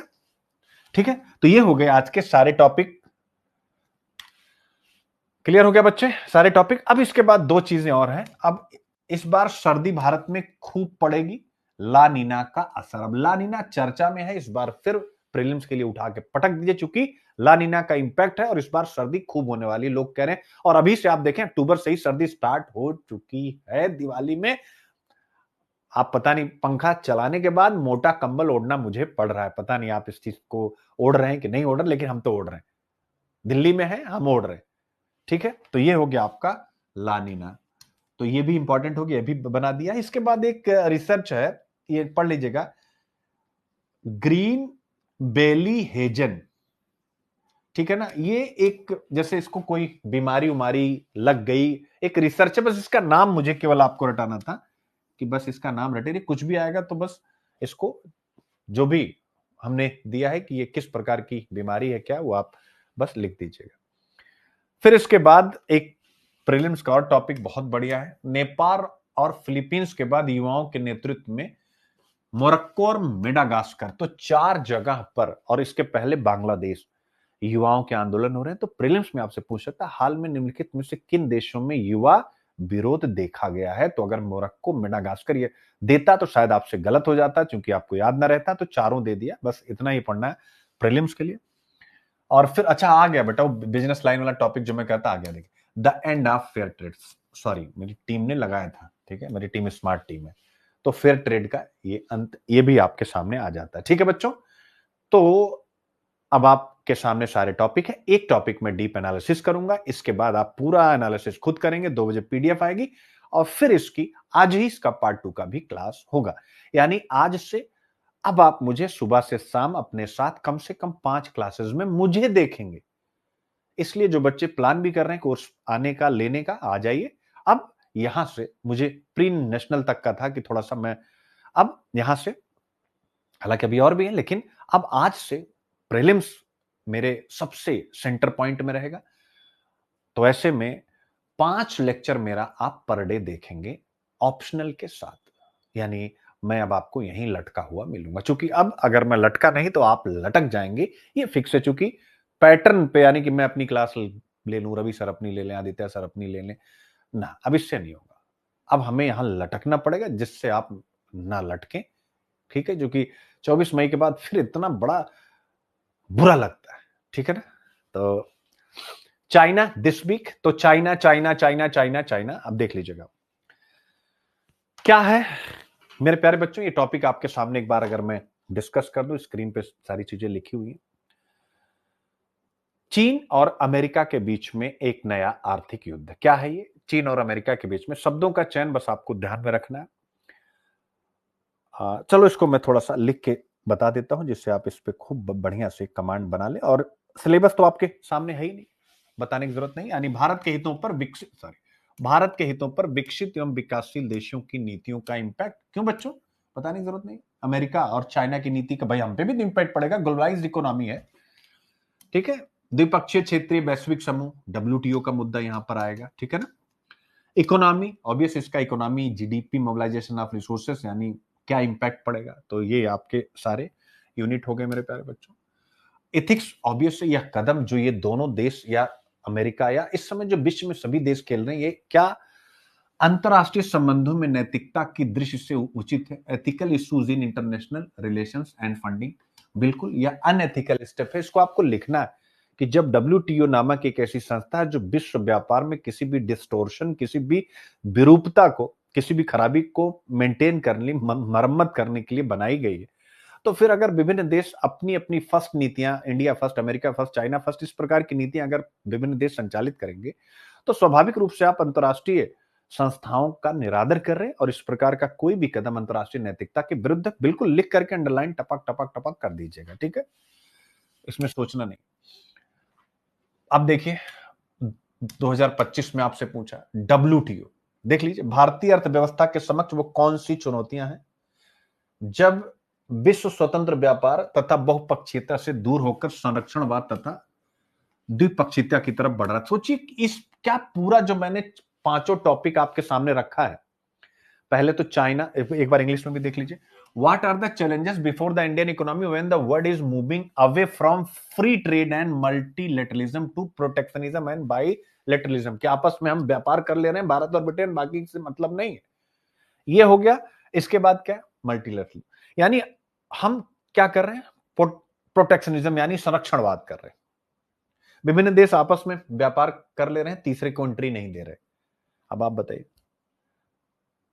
भारत के सामने क्या चुनौती है? क्या ये वही टॉपिक है कि नहीं जो अभी का आर्थिक युद्ध शुरू हुआ भारत अमेरिका और चाइना के बीच में? वही है कि नहीं? क्या ये वही आर्टिकल है कि नहीं? The end of free trade era, क्या वो है कि नहीं? The end of free trade era, क्या वही टॉपिक है कि नहीं? पहले प्रश्न में आप चिंतन कीजिए। क्या स्वदेशी वाला जो टॉपिक था वो ये इसी के साथ कनेक्टेड है कि नहीं? स्वदेशी आपके लिए तो अमेरिका फर्स्ट भी उनके लिए स्वदेशी है। सिंपल सी बात है। आप चिंतन कीजिए। तो सारे आर्टिकल इस क्वेश्चन के अंदर एकदम 100% कनेक्ट है कि नहीं? कमेंट क्या करो, जिससे जितना इंटरैक्टिव होगे उतना ही ज्यादा एग्जामिनेशन में अपने आप को मजबूती के साथ खड़ा कर पाओगे। ये हमेशा याद रखिएगा, ठीक है? स्ट्रांग होना है, नहीं तो फिर सब गड़बड़ा जाएगा। फिर इसके बाद आगे बढ़े। वैश्वीकरण क्षीण होने के साथ, लीजिए क्या कह रहा है? ग्लोबलाइजेशन कमजोर हो रहा है। और क्या कह रहा है? शीत युद्ध के बाद की दुनिया संप्रभु राष्ट्रवाद का सिंबल बनती जा रही, सॉवरेन नेशनलिज्म। आप इसको पढ़ेंगे, सोचिए कि जो स्वदेशी वाला टॉपिक क्या 100% इस पे कनेक्ट है कि नहीं? 100%, नॉट 99%। स्वदेशी वही है कि दुनिया संप्रभु राष्ट्रवाद का स्थल बनती जा रही है। संप्रभु राष्ट्रवाद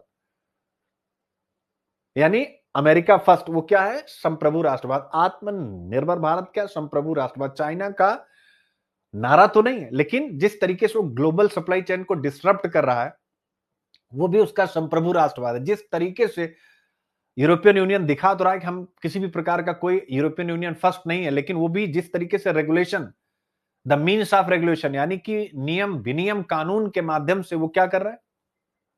चिंतन कीजिए। नियम विनियम कानून के माध्यम से वो क्या कर रहा है? रेगुलेट ही तो कर रहा है आपको। तो उसका भी अमेरिका सीबीएम क्या है? कार्बन बॉर्डर एडजस्टमेंट मैकेनिज्म, वो भी उसका संरक्षणवाद है कि हमारे स्टील प्रोडक्ट उसके यहां जाएंगे तो अब महंगे हो जाएंगे, क्योंकि उन पर एक्स्ट्रा टैक्स लगेगा। ठीक है, हो गया। मतलब सोचिए यूपीएससी को कैसे आप इन्हीं अखबारों से जकड़ और पकड़ सकते हैं। नहीं तो क्या होगा? एक और छोटा सा गैप आपको बता दूं, थोड़ा सा आपके दिमाग में रहेगा तब और मजा आएगा। जरा सोचिए 10 सेकंड के लिए, खासकर जो नए बच्चे होंगे वो सोचेंगे और आप लोग उनको सोचवाएंगे। जैसे मान लीजिए आपने कहीं कोचिंग की, मान लीजिए मेरे यहाँ मान लीजिए आप अभिव्यक्ति आयुष में आए और आपने कोचिंग कर ली 2025 में, और 26 में आपको अटेम्प्ट करना है। कोचिंग खत्म हो गई, ऑफलाइन की बात कर रहा हूं। अब 26 में आपको अटेम्प्ट करना है, बाई चांस मिस हो गया, आपने नहीं दिया, आपने 27 में दिया। अब जो आपने 2025 में कोचिंग में इकोनॉमिक्स पढ़ा था, क्या वो इकोनॉमिक्स 2026 में या 2027 में जब आप अटेम्प्ट देंगे वो काम की रह जाएगी 2 साल में? चलिए बताइए। और आप तो स्वयं सोचिए 3 साल 4 साल तक प्रीलिम्स ही नहीं होता। सोचिए आप, क्या आप यूपीएससी के अकॉर्डिंग जो भी आपने मेरे अभिव्यक्ति आयुष में 2025 में ही पढ़ा है, क्या वो रिलेवेंट रह जाएगा? तो आप सोचिए कि अगर आप इसके बारे में नहीं सोचते हैं, 2019 में आप सब लिख रहे हैं नो, तो जो 2019 में मुझसे पढ़ा है, 20 में मुझसे पढ़ा है, अब आज वो कहे मेरा नहीं हुआ, मैंने इनसे पढ़ा, तो आपने क्या लगातार 6 साल फॉलो की? क्या आपने 5 साल फॉलो की? क्या आपने वही चीजें फॉलो की जिसको देख करके आप मेरे पास आए थे? क्या ये बंदा बड़ा अच्छा एनालिसिस करता है, आईक्यू आईपी इसका बहुत अच्छा है, क्या आप उसको देख रहे हैं? नहीं देख रहे। व्यूज कितने आते थे अनअकैडमी पे, अभी कितने आए? चिंतन कीजिए आप, अनअकैडमी पे कितने, मैं मानता हूं इसमें ऑनलाइन एजुकेशन का टाइम थोड़ा सा हिल गया है, लेकिन फिर भी तब कितने देखा करते थे, अब कितने देख रहे हैं? चिंतन कीजिए आप। ये सब ऐसे बेसिक चीजें हैं जो आपके दिमाग में डाली नहीं जाती, क्योंकि आपने अगर यार 2021 में कोचिंग की हुई है, 2025 में आप बहुत अच्छे फोकस में हैं, तो आपको तो 5 साल कनेक्ट रहना पड़ेगा। तो इसलिए ये जो हिंदू है ना, ये बहुत कुछ है बच्चे। आप मुझे पसंद करें ना पसंद करें वो अलग चीज है, लेकिन आपको अपना लेक्चर मिस नहीं करना चाहिए, सिंपल सी बात। ठीक है, जरूर थोड़े कि आप मुझे पसंद करें, सब मुझे पसंद करें, नहीं। बट ये आपके फ्यूचर के लिए, इसमें इमोशनल, जैसे हिंदी मीडियम बच्चे थोड़े से इमोशनल है, प्रोफेशनल नहीं, प्रोफेशनल बनिए बच्चे, काम निकालिए, सीखिए, जाइए, कौन पूछ रहा है? ये तो इनविजिबल वर्ड है, अदृश्य विश्व है ना, इसमें मैं आपको देख रहा हूं ना आप मुझे देख, मतलब आप तो मुझे देख रहे हैं, मैं आपको बिल्कुल नहीं देख रहा हूं कि मैं कहूंगा कि नहीं इसने मुझसे पढ़ा था। ऑब्वियस है।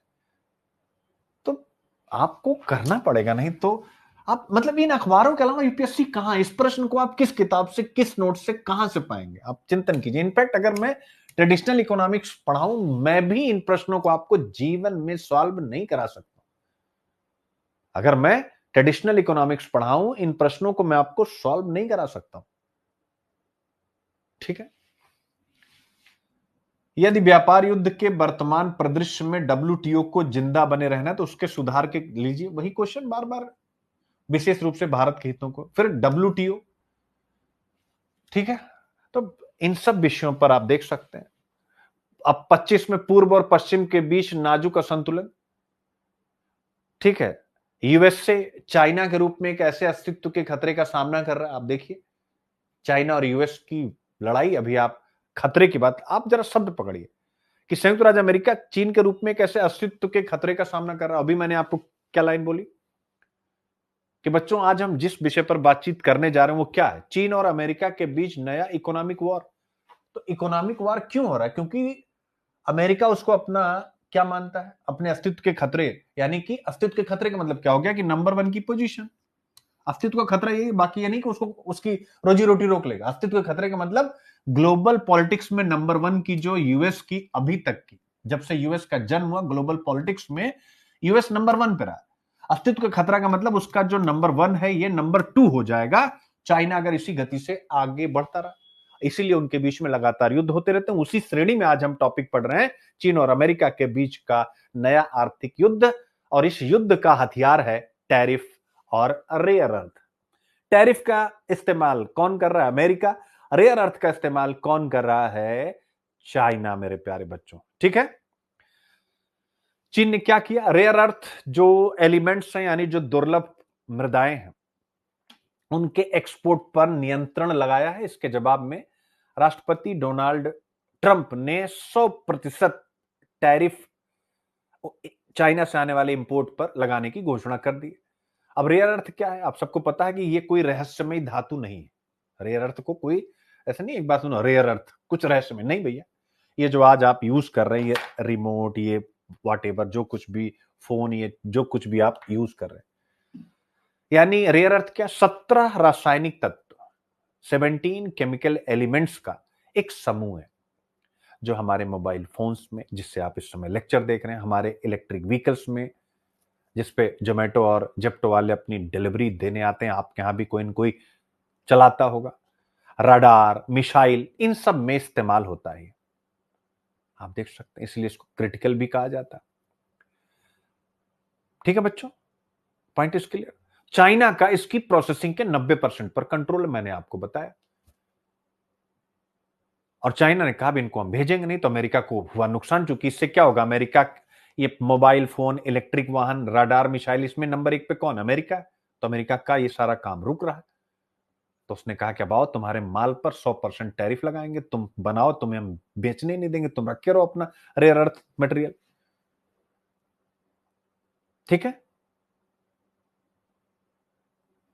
पॉइंट इसके लिए बेटा। तो चाइना ने इसमें क्या कहा? चाइना ने यही कहा कि अब से जो भी उत्पाद, बहुत इंपॉर्टेंट है, अब से जो भी प्रोडक्ट, क्या गेम खेला भाई साहब, दिमाग की दही कर देगा मेरी चाइना। ये मैं इसलिए कहता हूं क्योंकि हम हिंदुस्तानियों को बहुत काम करना पड़ेगा। हम तो इसी चक्कर में है कि टैक्स बचाने के लिए दुबई भाग जाएं। गजब की विडंबना है। आप आजकल देखिए जो पॉडकास्ट वॉडकास्ट 2-4 आते हैं, क्योंकि मैं इकोनॉमिक्स में सर्च करता रहता हूँ तो कुछ ना कुछ मैं इन लोगों के विचार भी सुनता हूँ, तो सब एक के बाद को रो रहे हैं। जिसको आप देखिए, ये 100 रुपया अगर हम कमा रहे हैं, जो हाई इनकम वाले हैं वही तो दुबई जाएँगे। तो यार 100 रुपया कमा रहे हैं तो 48 रुपया तो टैक्स है, सरकार वसूल ले रही है। वहाँ जाएँगे तो ये 48 रुपया बच जाएगा, वहाँ कोई टैक्स नहीं। चलिए अच्छी बात है, सरकार को भी इस पे विचार करना चाहिए, उन लोगों के हितों को भी देखना चाहिए, क्योंकि जो मिडल क्लास या अपर मिडल क्लास है, आपने अगर नोटिस किया हो, तो ये लोग बेचारे जितना पैसा कमाते हैं उसका अगर 50 रुपया टैक्स में चला जाए, तो ये तो 50 टैक्स दिखता है कि ये 30% बेटा इनकम टैक्स अपर वालों का और 18% जीएसटी, यानी 48% हो गया। तो 48% सीधा टैक्स गया, बाकी कुछ हिडन होता है, 50% हो गया। तो ये तो दिख रहा है आपको, उनका कहना है, उनका भी पक्ष में रखता हूं आपके सामने। तो बाकी का जो 50% है ना, उसमें से भी 30% उनका टैक्स। मान लीजिए कोई व्यक्ति 10 लाख कमा रहा है, 5 लाख उसने, 10 लाख नहीं, क्योंकि वो उस रेंज में आएगा नहीं। मान लीजिए कोई 20 लाख कमा रहा है, तो वो 30% वाली रेंज में आ गया। तो अब वो 30% यानी कि 10 लाख रुपए का उसने पूरा टैक्स में निपटा दिया। केवल टैक्स यानी सरकार। अब उसके पास बचा 10 लाख रुपए। दुबई लोग क्यों जा रहे हैं इसको भी सुनिए।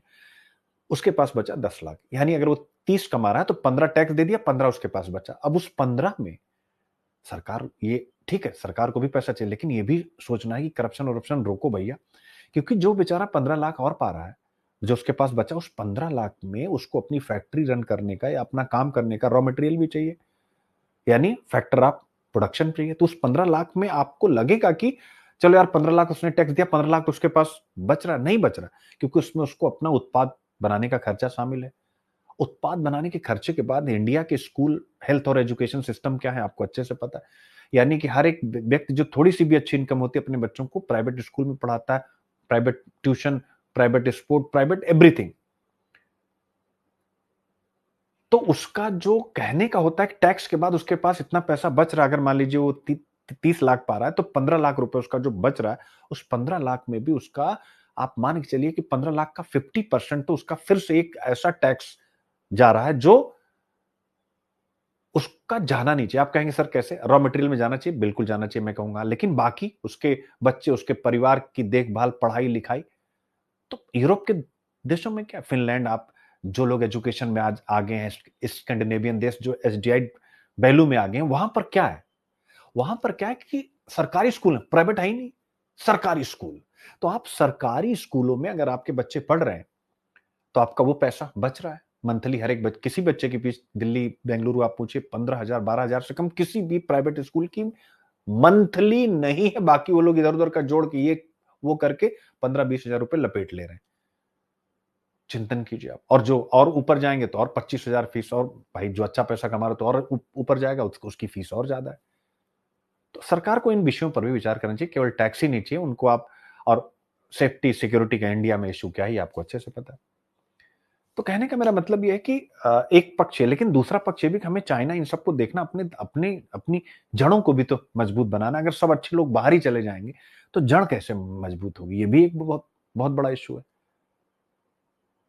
आप देखिए चाइना कितना ताकतवर हो चुका है यार। 90% अमेरिका को कुछ नहीं समझ रहा है। और क्या गेम खेला है, जरा उस गेम का नाम सुनिए। यानी न्यूज क्या है जिस पर उन्होंने 100% टैरिफ लगाने की बात की है। अब पहले इस प्रश्न को पढ़िए, तब मैं न्यूज बताऊंगा, तब और मजा आएगा। मैं स्क्रीन शॉट रहा हूं जिससे हिंदी इंग्लिश दोनों बच्चे पढ़ ले। मैं इधर ही खड़ा हो जाता हूं। अंतर्राष्ट्रीय स्तर पर अधिकांश राष्ट्रों के बीच द्विपक्षीय संबंध अन्य राष्ट्रों के हितों का सम्मान किए बिना स्वयं के राष्ट्रीय हित की प्रोन्नति करने की नीति के द्वारा नियंत्रित होते हैं। इससे राष्ट्रों के बीच द्वंद्व और तनाव उत्पन्न होते हैं। ऐसे तनाव के समाधान में नैतिक विचार किस प्रकार? विशिष्ट उदाहरण, अब मुझे बताइए उदाहरण कहां से लाएंगे? अंतर्राष्ट्रीय स्तर पर अधिकांश राष्ट्रों के बीच द्विपक्षीय संबंध क्यों खराब हो रहे हैं? क्योंकि हम अपने हित को ज्यादा महत्व दे रहे हैं, दूसरे के हित को महत्व नहीं दे रहे। क्या जो मैं पढ़ने जा रहा हूं वो यहां सेट हो रहा है कि नहीं? विशिष्ट उदाहरण में कि चीन ने कहा कि अब से जो भी उत्पाद हमारी धातुओं से बने, यानी जैसे मैं अमेरिका में हूं, चाइना या इंडिया में हूं, चाइना का रेयर अर्थ मटेरियल लेकर के मैंने क्या बनाया? सुनील रिमोट बनाया। क्या नाम बनाया? सुनील रिमोट। तो इस पे मुझे क्या करना पड़ेगा? यानी हम इस सुनील रिमोट को बिना लाइसेंस के निर्यात नहीं करेंगे, यानी चाइना इसका लाइसेंस देगा कि चाइना की लाइसेंसिंग में भूमिका होगी। यानी अब से जो भी उत्पाद हमारी धातुओं से बने हैं, उन्हें बिना लाइसेंस निर्यात नहीं किया जा सके। अब इससे अमेरिका और यूरोपियन कंपनियां, सारी एमएनसी तो वहां है, वो डर गई, क्योंकि उसकी इस नीति से उनका ईवी, इलेक्ट्रिक व्हीकल्स, मोबाइल और चिप प्रोडक्शन रुक सकता था। अमेरिका ने अब उसी पर कहा कि अगर ऐसा किया तो तुम्हारे ऊपर 100% टैक्स लगाएंगे, साथ ही क्रिटिकल सॉफ्टवेयर एक्सपोर्ट बैन, यानी तुम्हारा जो भी क्रिटिकल तुम सॉफ्टवेयर एक्सपोर्ट करके पैसा कमा रहे हो उसको भी बैन कर देंगे। तो आप बताएं, क्या यहां पर चाइना की यह नीति एकदम से विशिष्ट उदाहरण के रूप में शामिल हो रही है कि नहीं हो रही? एक बार आप मुझे बताएं। मैं आप लोगों के कमेंट देख रहा हूं, ठीक है? जब भी मैं आ गया हूं तो समझिए आपके कमेंट देख रहा हूं। चलिए बोलिए।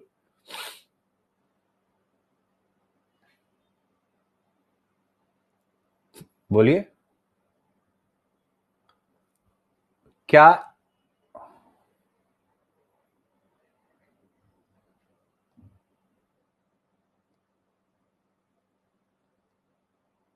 बोलो भाई।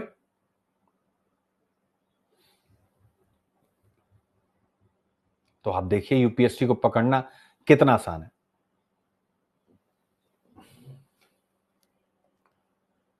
यानी इस स्टेटमेंट को आप इसमें घुसेड़िए और इसको तो लपेट लपेट के, यानी क्या कह रहा है कि अब से जो भी उत्पाद हमारी धातुओं यानी रेयर अर्थ मटेरियल से बनेंगे, उन्हें आप बिना एक्सपोर्ट लाइसेंस के एक्सपोर्ट ही नहीं कर सकते। इसका अर्थ क्या? इसका अर्थ है कि कोई भी विदेशी या घरेलू कंपनी अगर चीन की रेयर अर्थ टेक्नोलॉजी नंबर 1, दूसरा उसके प्रोसेसिंग मेथड नंबर 2 और मेटल कंटेंट का इस्तेमाल करती है, तो उसे अब चीन से लाइसेंस लेना होगा, वरना आप उसे कहीं दुनिया में बेच नहीं सकते। ठीक है? आप कहेंगे सर इसको एक प्रैक्टिकल एग्जांपल से समझाइए। ठीक है?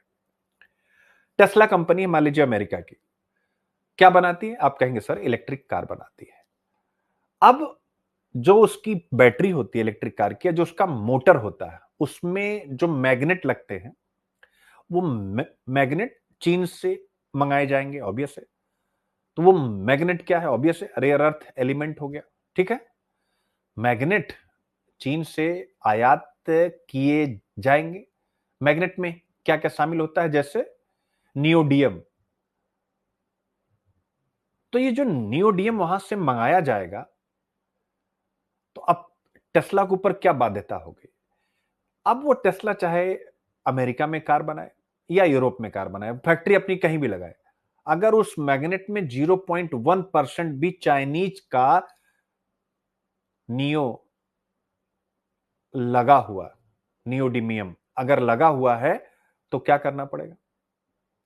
अब उसे चीन की कॉमर्स मिनिस्ट्री से, यानी वाणिज्य मंत्रालय से, जो हिंदुस्तान का ऐसे चाइना का भी है, एक्सपोर्ट लाइसेंस लेना होगा। यानी काम करना टफ बना दिया कि नहीं बना दिया, बताएं मुझे। ठीक है?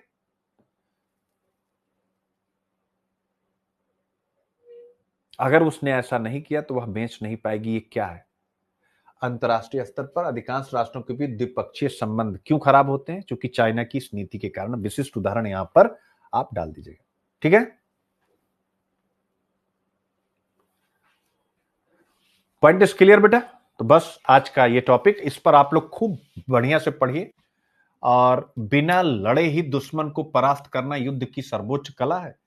तो अगर हम इसमें दुश्मन मान ले चाइना को, और मतलब अमेरिका के संदर्भ में, तो यूएस ने कहा कि ठीक है भैया, तुम हमारे ऊपर ऐसा करोगे, तुम्हारे ऊपर हम ऐसा करेंगे, और जो तुम इस ये जो क्रिटिकल मिनरल से जो भी तुम सॉफ्टवेयर बना रहे हो रेयर अर्थ से, हम तुम्हारा एक्सपोर्ट बैन ही कर देंगे, तुम्हारे यहां कोई खरीदेगा नहीं। ठीक है?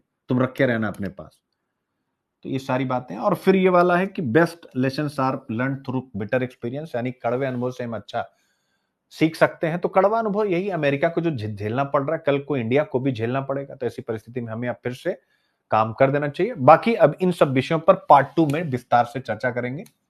पार्ट 2, ठीक है ना? तो आज पार्ट 1 में इतना ही, पार्ट 2 में हम इस पर विस्तार से बातचीत करेंगे। ठीक है बच्चों? Thank you so much.